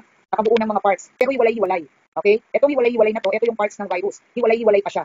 Pero mag-a-assemble yan after replication. And following assembly, a new virion will be produced. Panibagong virion ang mapuproduce. And after a new virion is produced, it is now ready for release. Okay? The release could be following cell lysis or the release is through. Okay? The release is through budding off from the infected cell. Okay? So ang una is attachment. After attachment is penetration. After penetration is uncoating. After uncoating, eclipse phase. In the eclipse phase, there would first be production ng viral proteins which will be needed in the process of replication. So after replication, parts of the virus are produced. Parts of the virus are produced. So after that is assembly, morphogenesis. All the parts will gather together to form a new virion before they are released following cell lysis or released through budding off from the infected cell. Okay? Okay, so ganito yon. Gaya ng fungi, viruses, they cause viral infections. Nagkukos sila ng infections. The reason why, to detect, we need to collect specimen and process them sa laboratory. And a number of specimens may be submitted for testing. Again, pwedeng CSF, pwedeng blood, pwedeng throat swab, pwedeng rectal swab, and so on. Okay? So what are the do's and don'ts when it comes to specimen collection, handling, and processing of specimens for virus detection? So when is the best time to collect specimen for testing? To detect viral infections, the best time to collect specimen is during the acute phase. During the acute phase of illness. During the acute phase of illness. So when you say acute phase of illness, ibig sabihin within 72 hours of illness. Okay? If the manner of collection is through swabbing, we can use swab made of rayon o kaya Dacron fibers. Okay? Synthetic swab, gaya ng rayon Dacron, would be acceptable. Okay? Cotton tip swab with wooden shaft, they are not acceptable. At lalong hindi acceptable ang calcium alginate. Okay? Tandaan mo, calcium alginate, it is toxic to viruses. Hindi pwede ang calcium alginate because this will prevent replication. This will prevent replication. Ano ang toxic sa Neisseria? Sa Neisseria, ang toxic, cotton swab. Ang toxic naman sa viruses, calcium alginate, kasi it will inhibit replication. Okay? If the specimen to be collected is blood, gagamit tayo ng anticoagulant. So what anticoagulant may be acceptable for viral culture? We can use heparin. Pero kung ang specimen natin ay blood, tapos ang procedure na gagawin natin ay PCR, may be acceptable is white cup tube with EDTA. White cup tube with EDTA. Okay? Once we receive the specimen for virus detection, we need to process them immediately. Okay? If there is a delay of not more than 5 days, we keep the specimen at 4 degrees Celsius. Pero for longer delays, we keep the specimen at negative 70 degrees Celsius. Okay? Some specimens will require transport media. So modified Stewart, Hanks, all of these are classified as VTM. So when you say VTM, these are viral transport media. Okay, viral transport media.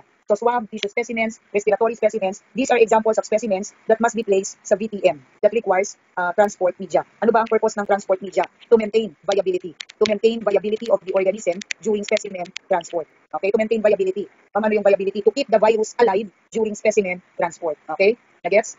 Okay, ano ang purpose ng VTM? To maintain viability. To maintain viability. Okay, yung mga VTMs, usually they contain antibiotics. Ano ang purpose bakit may antibiotics? Antibiotics are added to prevent bacterial overgrowth. Again, this is added, okay, antibiotics, antimicrobials are added to prevent bacterial overgrowth. Okay, to prevent bacterial overgrowth. Okay, okay, para lang makita mo yung difference. To detect fungal infections, usually we do microscopy in the lab, di ba? Usually KOH lang yan sa totoong buhay. Okay, aside from microscopy, we do culture.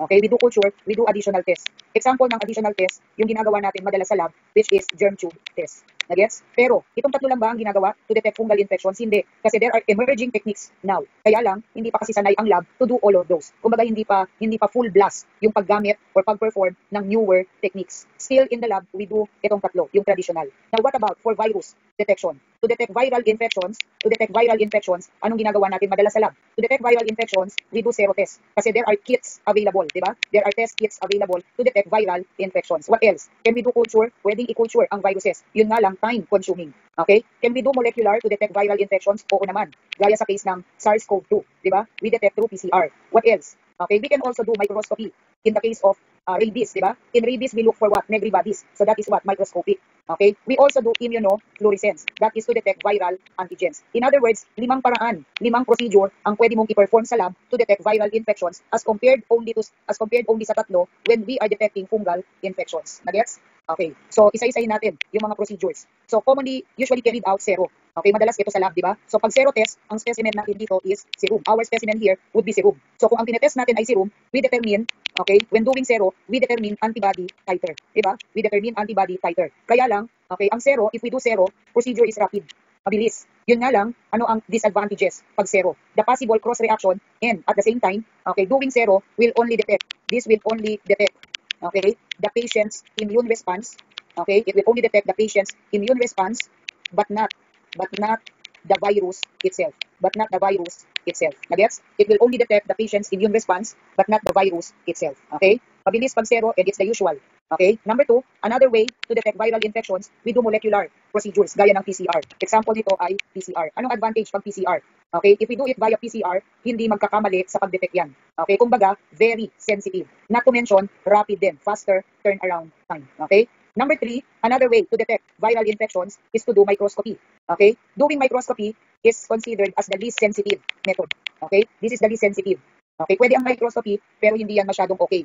Okay? So, hindi lahat ng viruses pwedeng makita under ordinary light microscope. Kasi ang viruses, sobrang liliit yan. So ano lang ang pwedeng makita using light microscope? Okay, light microscope will only allow, this will only allow detection of pox viruses. Ano lang ang pwedeng makita using light microscope pox? Kasi malaki. Okay? So another type of microscope na ginagamit for virus detection is phase contrast. Okay? Ano ang purpose ng phase contrast? We use phase contrast to visualize viral inclusions. Okay? Okay, to visualize viral inclusions which may be diagnostic. Anong example ng viral inclusion? Example ng viral inclusion ay Negri bodies. Okay? So ganito yung class. You perform microscopy. You examine brain tissue. And during microscopy, nakakita ka ng Negri bodies. Observation ng Negri bodies is diagnostic of what? Rabies. Okay? Ano ba yung viral inclusions? Viral inclusions, these are actually virus particles na napoproduce sa nucleus or cytoplasm ng infected cell. Okay? Examples of viral inclusions are the following. In rabies virus, the viral inclusions are called Negri bodies. In yellow fever virus, ang tawag sa viral inclusions are Torres-Councilman bodies. Nagets? For molluscum contagiosum virus, ang tawag natin Henderson-Patterson bodies. AKA, we call this also Lipo-Schultz bodies. Okay, Bolivar bodies could be diagnostic of foulpox virus, Guarneri patient, variola at saka varicella. So ano lang ang pwedeng makita sa light microscope pox? Okay, anong purpose ng phase contrast? Para makita mo itong nakatable na to. Anong tawag mo dyan? All of these are viral inclusions. Okay, now what about electron microscopy? Okay, electron microscope. The electron microscope can be used if we want to visualize the virion. Okay, kumbaga, kung gusto mong makita yung buong virus, kung gusto mong makita yung spikes, gusto mong makita yung capsid kung helical or icosahedral, gusto mong makita yung capsomere, gusto mong makita yung envelope, yung buong virus, then you need to have electron microscope. Okay? Okay. If we do microscopy, there are some viruses na pwede rin naman talagang ma-detect if we do microscopy, gaya ng HPV infection. To detect HPV infection, we can look for coilocytes. Sa pap smear. Okay? Ano ba yung coilocytes? Nabanggit ko na rin to kanina. Coilocytes are abnormal, atypical squamous. Bakit abnormal? Kasi may abnormal nucleus. The nucleus is abnormal kasi it is surrounded by halo. Okay? So ano yung coilocyte? These are abnormal squamous with abnormal nucleus that is surrounded by non-staining halo. Okay? Halimbawa, nagpa-pap smear ka. Tapos nung nagpa-pap smear ka, nakakita ng mga coilocytes sa pap smear. So isa lang ang ibig sabihin, meron kang HPV infection. So ito yung class. This is coilocyte.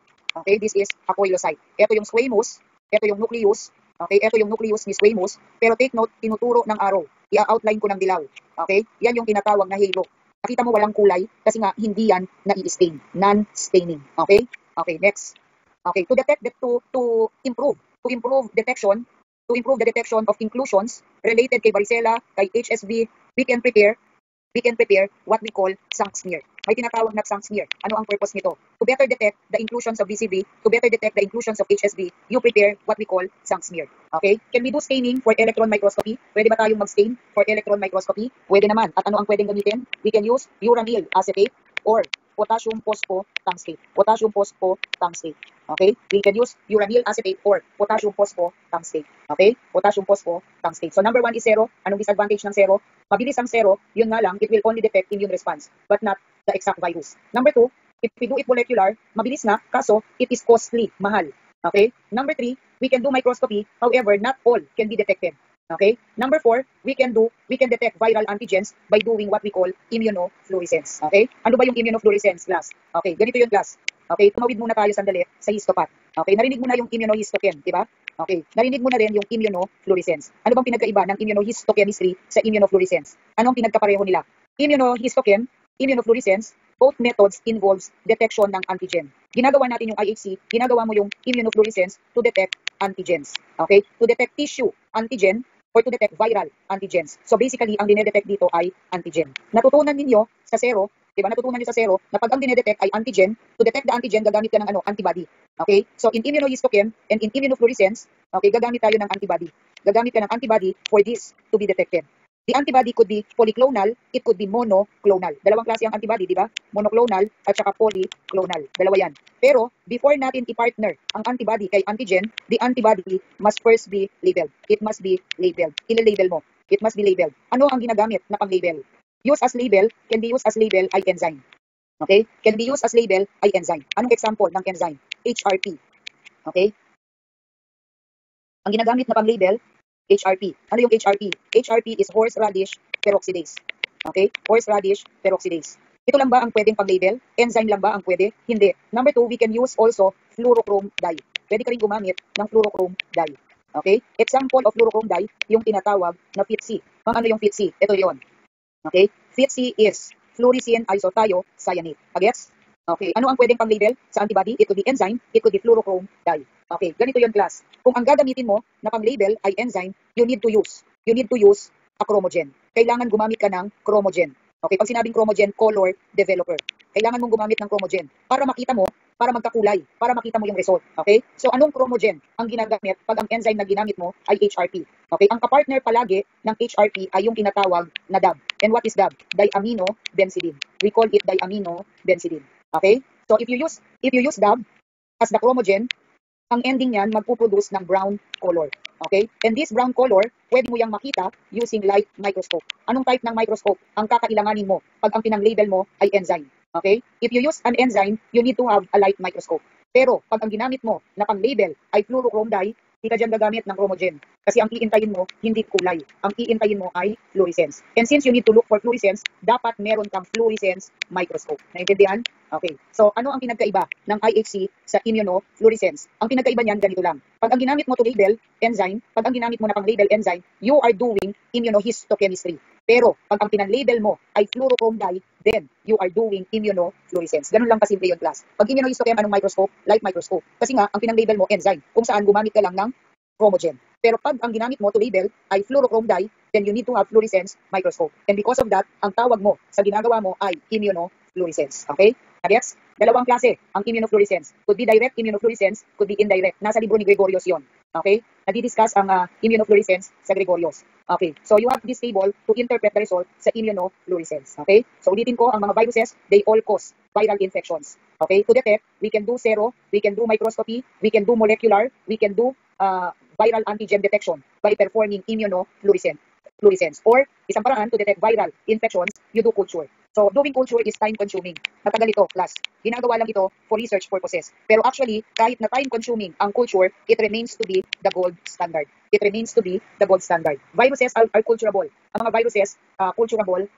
Okay? Ang mga viruses, they are, okay? Ang mga viruses, they are culturable. Okay? Culturable ang mga viruses. So dahil magkukulture ka, kailangan mong mag-incubate. So ano ang incubation temp? Kung magkukulture ka ng virus, still it is 35 to 37 degrees. 35 to 37 degrees. Okay? 35 to 37 degrees. Gaano tayo katagal nag-i-incubate? Okay? Medyo matagal. Okay? 1 to 4 weeks, usually 2 weeks. There are viruses na fast growers can produce growth as early as 3 days. Okay? Considered fast grower, si herpes simplex virus, si HSV.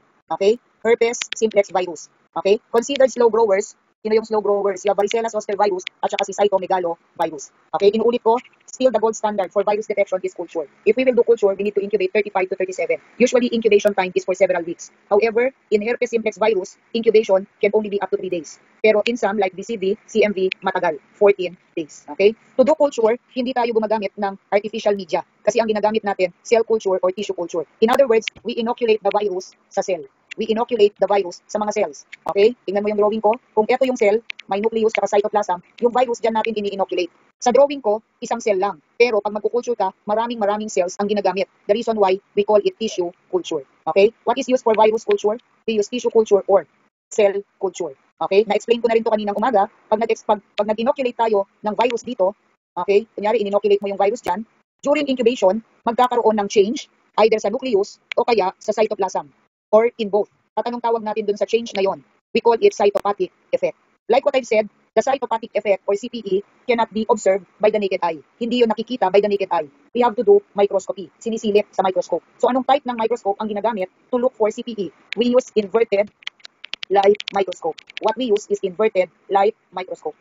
Nagets? Pag magkukulture ka ng virus, anong kailangan mo? Cell culture or tissue culture. So ano ba yung tissue culture? It's actually cells. Okay? Pag naglagay ka ng virus sa cell, what will happen? Magkakaroon ng pagbabago sa nucleus o kaya sa cytoplasm ng mga cells na ginamit mo. Anong tawag mo dun sa pagbabago na yon? You call it CPE. Nakikita ba by the naked eye? No. We have to use inverted light microscope. Okay? There are 3 types of tissue culture. You have primary cell line, you have semi-continuous, you have continuous. Okay? Ano yung primary cell line? Pag sinabing primary cell line, this is the type of cell culture that uses normal, mature adult cells. Normal, mature adult cells. Okay? Normal, mature adult cells. Okay. Balik tayo sa basic. Balik muna tayo sa basic. Diba, sa totoong buhay, ang mga cells, habang tumatanda ang cell, okay, nagiging limited na yung capacity nila to undergo cell division. Pero pag ang cell ay embryonic, fetal, young, Ibig sabihin, the cells are actively dividing. It can undergo cell division many times kasi young. Pero pag ang cells, okay, ang mga cancer cells, immortalize yan. When you say immortalize, they can undergo cell division, unlimited, walang tigil. Okay? Balik tayo kay primary cell line. Ano yung primary cell line? Yung primary cell line, ito yung ginagamit para mag-culture dito ng normal pero adult cells. At dahil adult cells ang ginagamit, hindi natin pwedeng gamitin ito ng maraming beses. It can only be used or passage once or twice. Kasi nga, ang gamit natin ay adult cells. Limited na yung capacity niyan to undergo cell division. Nagets? Okay. Anong example ng primary cell line? You have PMK at saka African green monkey kidney. PMK, AGMK are examples of primary cell culture. Okay, next. The other type is semi-continuous. Semi-continuous, we call it also diploid. Okay, dati ang tawag sa mga lumang libro ng micro, semi-continuous. Pero sa bagong edition ng mga libro, diploid na ang tawag. So if it's semi-continuous or diploid, it uses embryonic or fetal cells. It uses embryonic or fetal cells. So embryonic or fetal are actually young cells. At dahil young, nag-undergo yan ng cell division ng maraming beses. Kaya yung tinatawag na diploid culture, pwede siyang gamitin up to 50 times. Okay?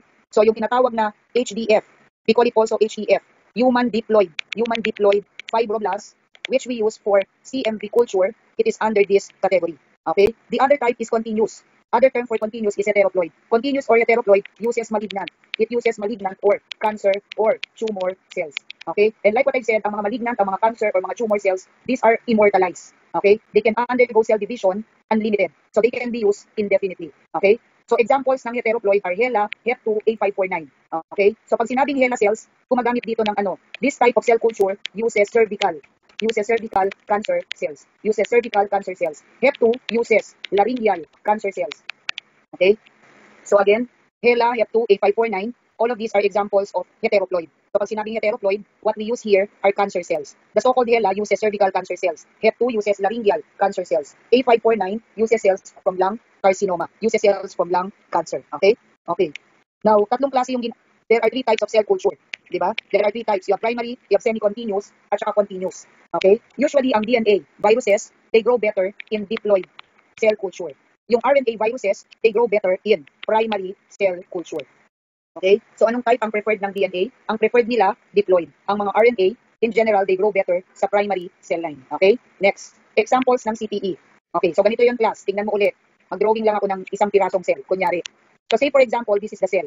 You have your nucleus, you have your cytoplasm. You inoculated the virus. In-inoculate mo si virus. Then after inoculating the virus, nag-incubate ka. Okay? So after incubation, ano ang iintayin natin? Hintayin mo yung tinatawag na CTE. And what is CTE? Pag sinabing CTE, it's the change in the nucleus o kaya sa cytoplasm. Okay? So nung in-incubate mo, ito yung nangyari. Okay? Yung nucleus ay lumiit.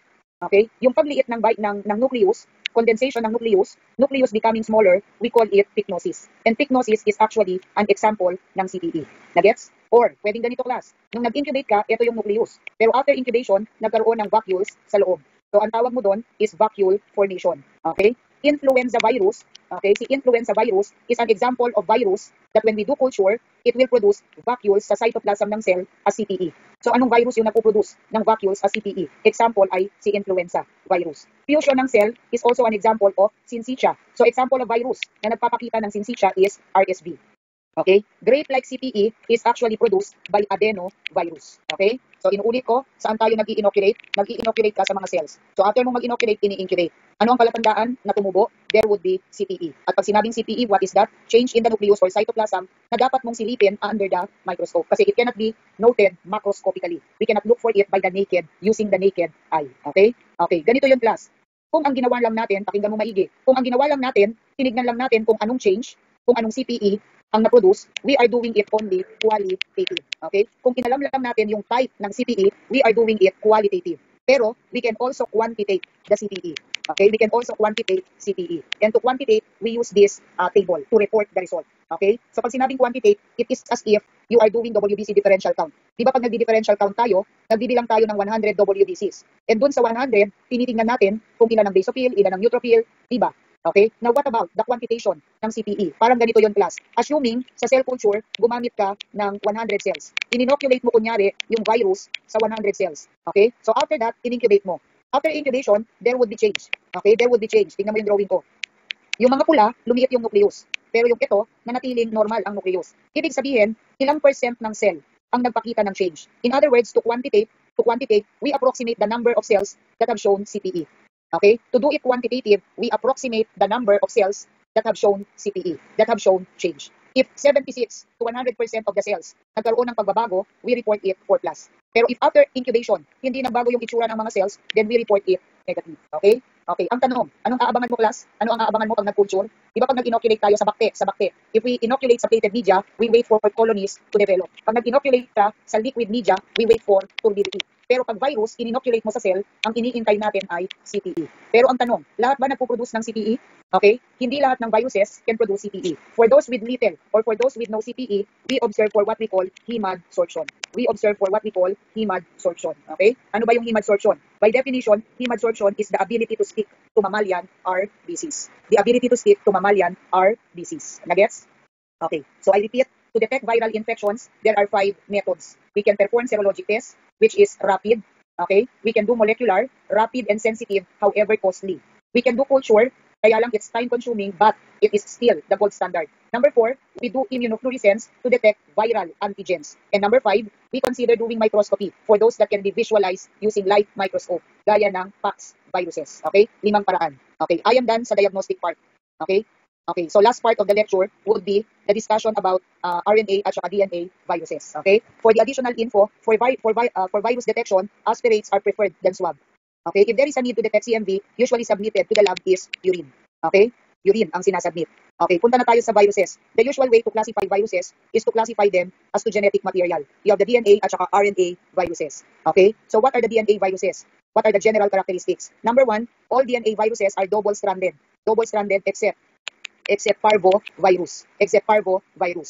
Okay? All DNA viruses are icosahedral except PAX viruses. Kasi ang PAX with complex capsid. They have complex capsid. Okay? All are naked. Lahat ay naked except ito. So itong except, yung tatlong except, they are said to be what? They are said to be envelope. Okay? Envelope. Sino-sino tong envelope? You have hepadna virus, hepadna viridae. You have herpes viridae. Okay? Then you have PAX viridae. They all replicate. Lahat ng DNA viruses, they replicate in the nucleus except PAX. Kasi ang PAX nagre-replicate sa cytoplasm. Regarded as the largest DNA ay PAX. And regarded as the smallest ay parvo. Okay? Next. The RNA viruses. All RNA are single-stranded except Rio viridae.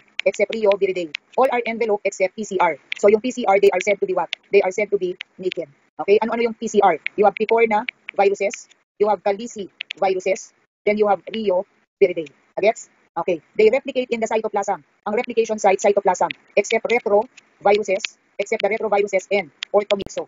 Okay? Kasi itong dalawa na to, they replicate sa nucleus.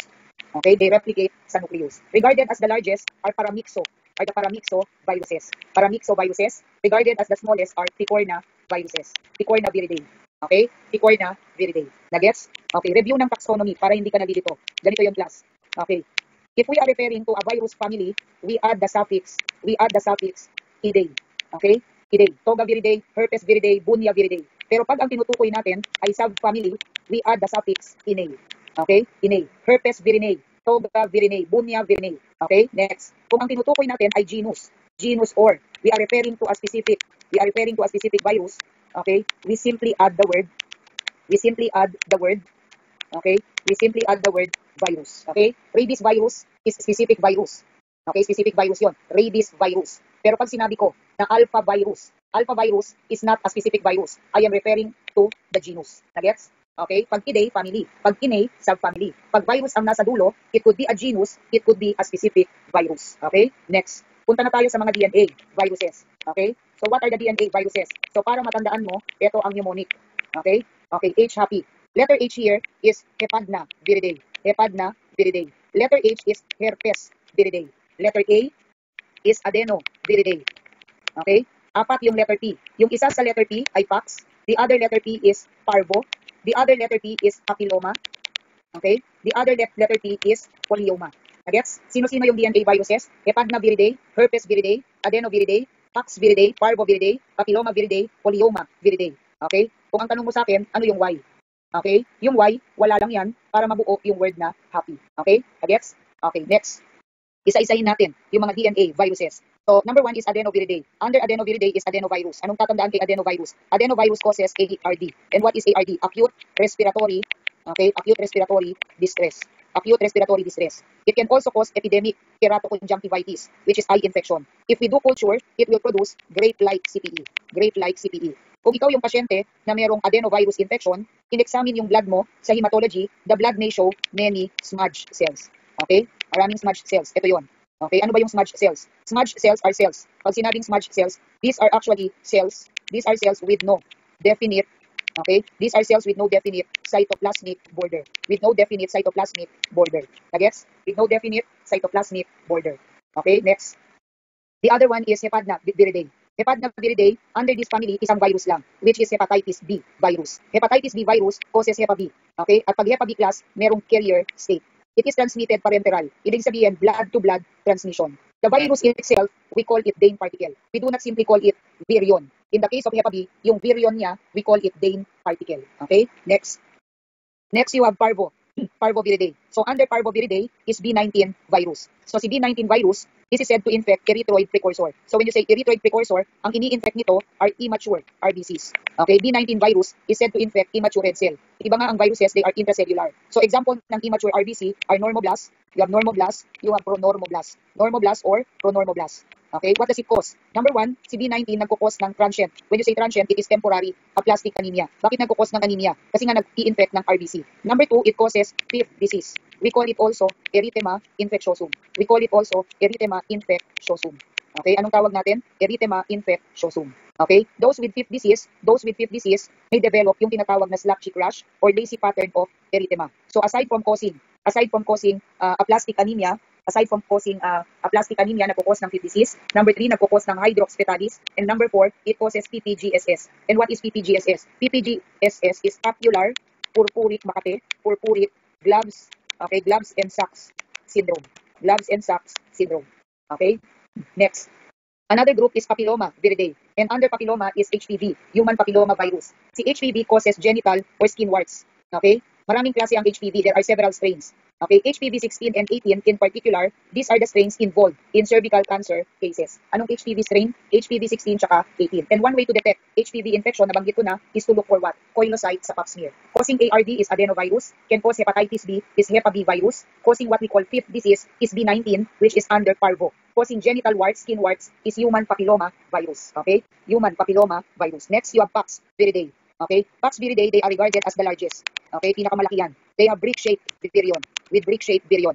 Okay? So yung capsid ng Pax viruses, the capsid is not helical. The capsid is not icosahedral but complex. With complex capsid symmetry. So lahat ng ito na binilugan ko are classified as Pax viruses. Okay? Yung mga binilugan ko are the specific viruses classified under Pax viridae. So number 1 is variola virus. Variola virus is the agent of smallpox.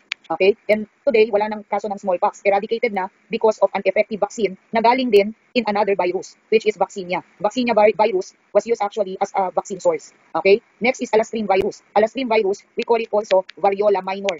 Okay? Variola minor meaning nagkukos ng mild form of smallpox. Causes mild form of smallpox. Okay, next is molluscum contagiosum virus. Molluscum contagiosum virus causes what we call molluscum. Ang pangalan ng virus, molluscum contagiosum virus. Ang kinokos niya, molluscum.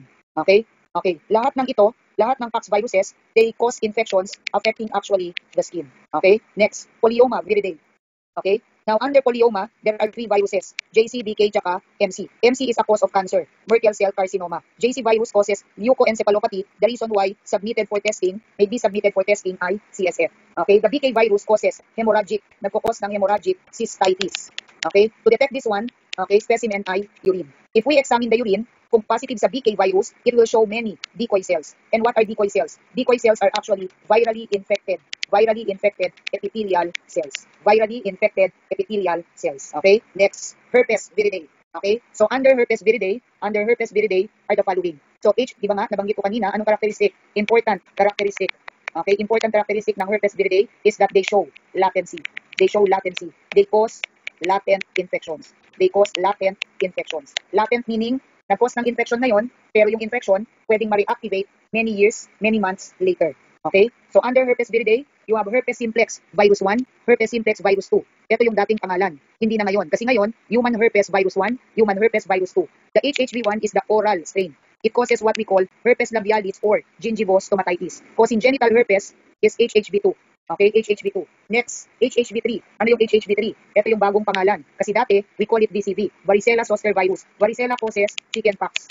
Okay? While zoster virus causes shingles. And shingles is actually the recurrent form. It is actually the recurrent form of chickenpox. Okay? The recurrent form of chickenpox. Na chickenpox ka ngayon, gumaling ka, pero pwedeng umulit. Pag umulit, hindi na chickenpox ang tawag. We call it now shingles. Okay? Next, HHV4. Si HHV4 can infect, this can infect W disease. Ang ini-infect nito, W disease. Okay, HHV4 is the new pangalan. Kasi previously, Epstein-Barr virus, EBV. Okay, EBV is significant kasi it causes infectious mononucleosis that is heterophile antibody test positive. Number 2, it's a cause of Burkitt's lymphoma and also nasopharyngeal cancer. Okay, those with EBV infection, when the blood is tested, it will show many Downy cells. Okay, Downy cells. And take note, ang Downy cells, these are atypical lymphocytes. These are atypical lymphocytes. Atypical lymphocytes yan. Okay? HHV1, 2, at saka 3. Side notes mo. Okay? HHV1 to 3.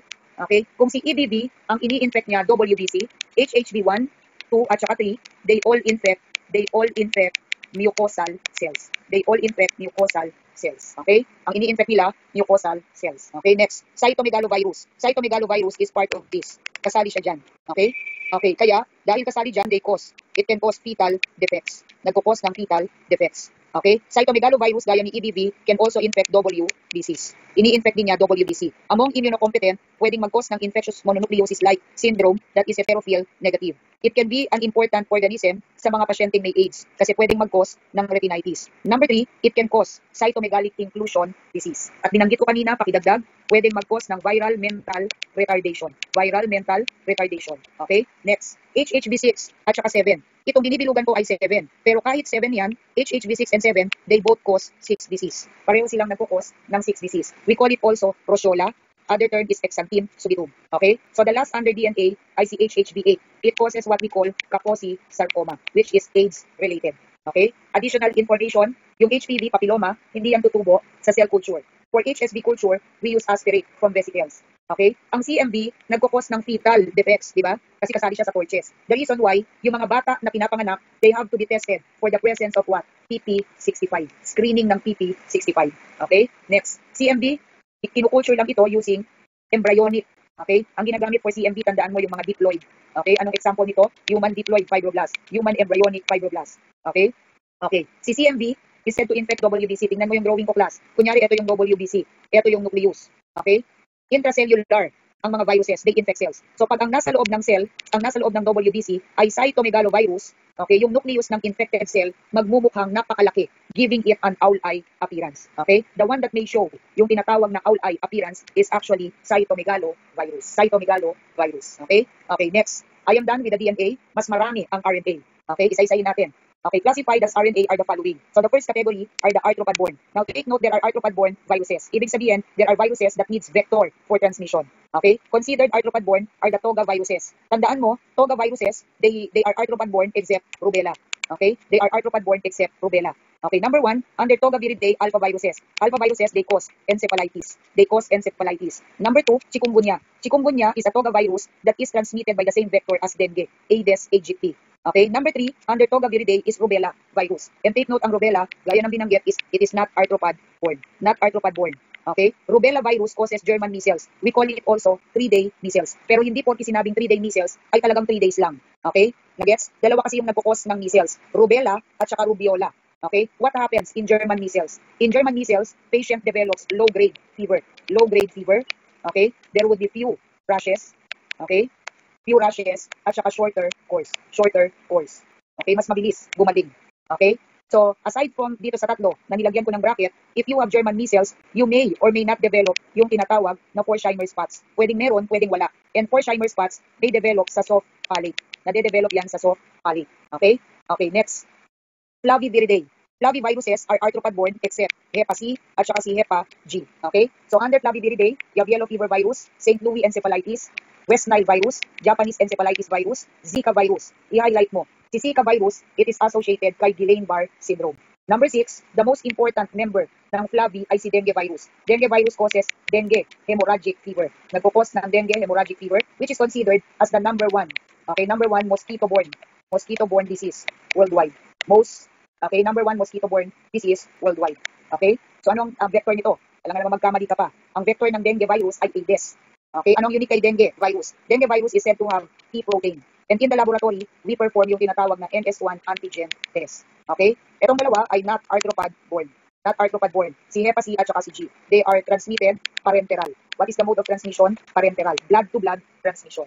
Okay? Blood-to-blood. So, Togaviridae, Flaviviridae are arthropod-borne viruses. Okay? Okay, next, you have Bunia viridae. So, si Bunia viridae, arthropod-borne din. And unique to Bunia is that the genetic material has 3 segments. Kaya tinatawag na tripartite genome. The one with tripartite genome is Bunia viridae. Okay, in general, Bunia viruses can cause encephalitis, can cause hemorrhagic fever. Nagkakos ng encephalitis, hemorrhagic fever. So, under Bunia viridae are the following viruses. Yung California encephalitis at saka Lacrosse virus. Okay, Lacrosse virus causes what we call summer flu. Okay, summer flu or summer cold. Okay, summer cold. Okay, number 3, Rift Valley fever virus. And number 4, Crimean Congo hemorrhagic fever virus. Okay, so under Bunia, 4 na viruses. California, Lacrosse, Rift Valley, and so on. Okay, Rio viridae, Rio viruses are arthropod-borne pa rin. Arthropod-borne except rotavirus. Kasi ang rotavirus is a cause of infantile diarrhea. Okay, noted kay rotavirus is the triple-layered capsid. With triple-layered capsid. Okay, it has triple-layered capsid. Okay, next is Hanta viridae. Lahat ng Hanta, okay, are not arthropod-borne but they are said to be rodent-borne. Rodent-borne sila. Okay, sino-sino yung hantaviruses? What are the hantaviruses? The Sin Nombre virus, the New York 1 virus, the Biovirus, the Black Creek Canal virus. Okay? Okay, itong mga nilagyan ko ng bracket, isulat mo, previously. Okay, previously classified. They are previously classified under Bunia viridae. Under Bunia viridae. Dati under Bunia viridae sila.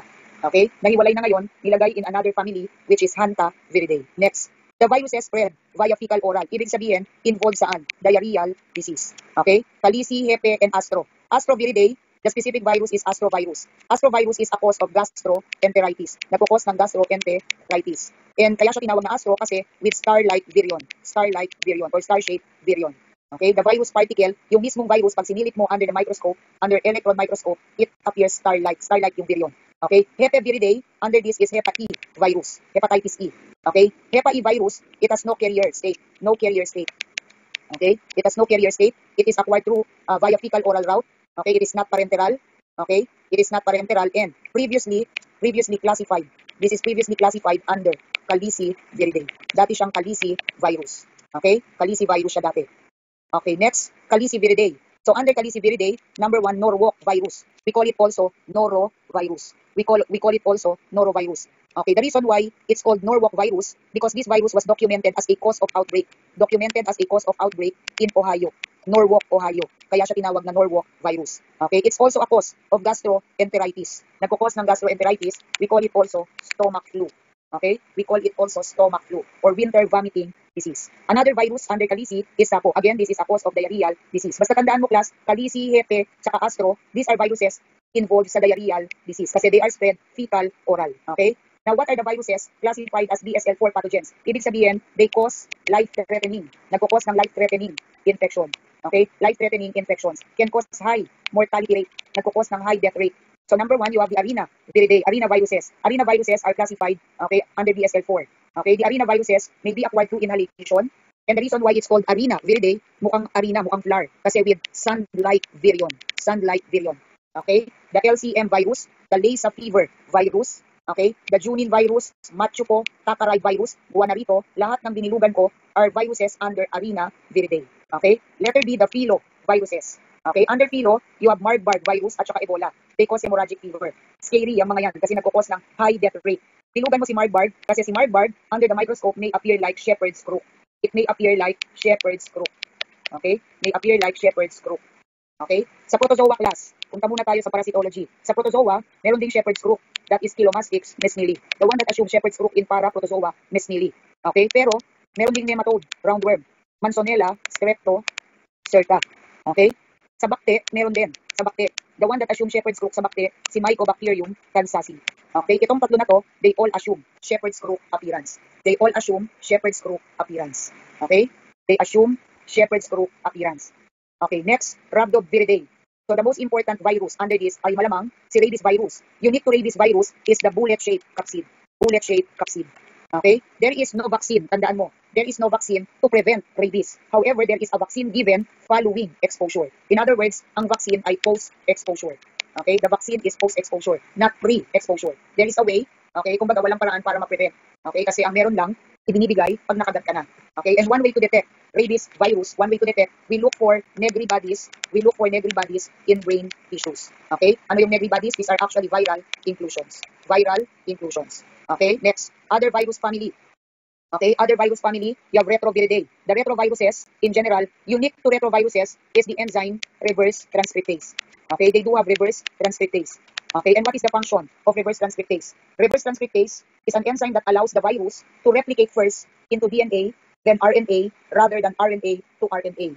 Okay, so basically class, pag RNA virus ka, pag nag-replicate ka, you will replicate directly into RNA. Pero pag retroviruses, since they have reverse transcriptase, they replicate first into DNA, then RNA, instead of them replicating directly into RNA. Okay? The most important retrovirus is HIV. Okay? Okay, pero under retroviridae are the oncoviruses, yung HTLV1, okay, yung HTLV. Pag sinabing oncoviruses, these are actually cancer-causing viruses. Okay? The most popular virus under retroviridae ay si HIV. Kasi up to this time, wala pa rin treatment for this, di ba? Okay, kumbaga, may ibinibigay ng mga antivirals just to prolong progression sa AIDS. Pero up to this time, wala pa rin treatment for this. There are two types ng HIV, 1 at saka 2. HIV-1 has worldwide, okay, with worldwide prevalence. This is the type with worldwide prevalence. HIV-2 is prevalent only in Africa. Prevalent only in Africa. The one with worldwide prevalence is 1. Yung 2 ay prevalent lang in Africa. Okay? Carried out as screening is ELISA pa rin. Ang screening procedure ay ELISA. Pero the confirmatory pa rin is Western blot. However, nabanggit ko kanina, in the Philippines, we have the so-called RIVDA. Okay, this is in the Philippines. Acceptable na yan as confirmatory. Okay, next, Picorna viridae. Okay, Picorna viridae are said to be the smallest. Okay, smallest yan. So under Picorna, number 1, rhinovirus, which is a cause of common colds. Nagpo-cause ng common colds. And take note, this is acid labile. Okay, letter B, the enteroviruses. Kaya siya tinawag na entero because ang mode of transmission, fecal-oral. Okay, spread fecal-oral. So classified as enteroviruses are poliovirus, okay, Coxsackie A, at saka Coxsackie B. Then you have hepatitis A virus. Okay, enterovirus 72, we call it also Hepa A virus. Si Hepa A virus causes hepatitis A. Okay, at kagaya ni Hepa E, there is no carrier state for this. No carrier state. Okay, so classified as enteroviruses are poliovirus, which is a cause of infantile paralysis. Okay, causing hand-foot-mouth disease, or what we call herpangina. Ano ba yung herpangina? Herpangina is actually a painful. This is actually a painful mouth infection. This is actually a painful mouth infection. Herpangina. Okay, next. Coxsackie B causes pleurodnia. We call it also devil's grip. Okay, ano ba yung pleurodnia? In pleurodnia, there is pain. The patient experiences pain upon breathing. Okay, there is pain upon breathing. Kaya, tuwing humihinga ka dahil masakit ang paghinga, napapakapit ka ng mahigpit. Kaya nga siya tinawag na devil's grip. Okay? Okay, next. Okay, poliovirus, Coxsackie A, Coxsackie B, hepatitis A virus, all of these are enteroviruses. In general, they are spread fecal-oral. Okay, letter C, ecovirus. Si ecovirus is, okay, it causes infantile diarrhea, pero it can also cause meningitis. Ano ba yung ECO? ECO stands for enterocytopathogenic, okay? Okay, enterocytopathogenic orphan. Okay? Then letter D, parechovirus A, which is also a cause of diarrhea. Lahat na nakaproject sa screen are picorna viruses. And majority are spread via fecal-oral route. Okay, next, coronaviridae. So under coronaviridae, coronavirus. And coronavirus, ang kinukos niyan ay SARS. Severe Acute Respiratory Syndrome. Okay, and there are several strains, di ba? Yung SARS coronavirus 1 that originated from Guangdong. The one that had originated sa Middle East is MERS coronavirus. At yung pinaka-latest, si SARS coronavirus 2, which is the cause of COVID-19. Okay, COVID-19. And up to this time, ang gold standard pa rin for detection is RT-PCR. Okay, RT-PCR. Pero aside from RT-PCR, if you would recall during the pandemic, may mga rapid antigen tests, di ba? Okay, we do rapid antigen tests, we can also do PCR. So if the procedure class, ang haba ng sinabi dito, padaliin natin. If the procedure that you are doing, okay, if the procedure that you are doing will not involve increasing the number of the virus, you have to do it in a laboratory classified as BSL-2 facility. So pag BSL-2 facility, non-propagative. Ibig sabihin, kung magpe-perform ka ng test kung saan hindi mo naman paparamihin ang virus, you do it in a BSL-2 facility. Pero if the procedure that you will do will involve increasing the number, paparamihin mo kasi may binabala kang masama, you have to do it in a BSL-3 facility. Okay? In other words, kung ang ipe-perform mo PCR, kung ang ipe-perform mo rapid antigen test, you do it in a BSL-2 facility, in a laboratory classified as BSL-2 facility. Pero kung magkukulture ka, culture, kasi propagative yun, you have to do it in a BSL-3 facility. The gold standard is RT-PCR. Okay? So ano yung RT-PCR? For PCR analysis, ano ang specimen? Nasopharyngeal swab, oropharyngeal swab, or saliva. Okay? Ano yung acceptable? Nasopharyngeal, oropharyngeal, at saka saliva. Okay? Second to the last group, orthomixo, viridae. Okay? Kasi ang last ay paramixo. Pero, pakinggan mo muna yung sasabihin ko. Orthomixo, saka paramixo. Diba? These are mixo viruses. Okay? Ano ang pinagkapareho nila? Okay? Ano ang pinagkapareho ng mga mixo? Dito ko lang isusulat, walang space. Okay? So, classified as mixo, you have orthomixo at saka paramixo. Okay? Orthomixo and paramixo viruses, they do have surface antigens. Meron silang surface antigens. And these surface antigens, we call them HA at saka NA. HA is hemagglutinin. Hemagglutinin activity. We call it hemagglutinin activity. We call this neuraminidase activity. Okay, dalawa, yung surface antigens. Okay, anong pareho sila na meron yan? Kaya lang, ano ang pinagkaiba nila? Okay, if this is orthomixo, kung ito yung orthomixo, okay, yung HA tsaka NA, it's found on two different spikes. Okay? Magkahiwala yung HA tsaka NA. Tignan mo yung drawing class. Okay, ito HA. Okay, ito naman ay NA. Magkahiwalay ng spike.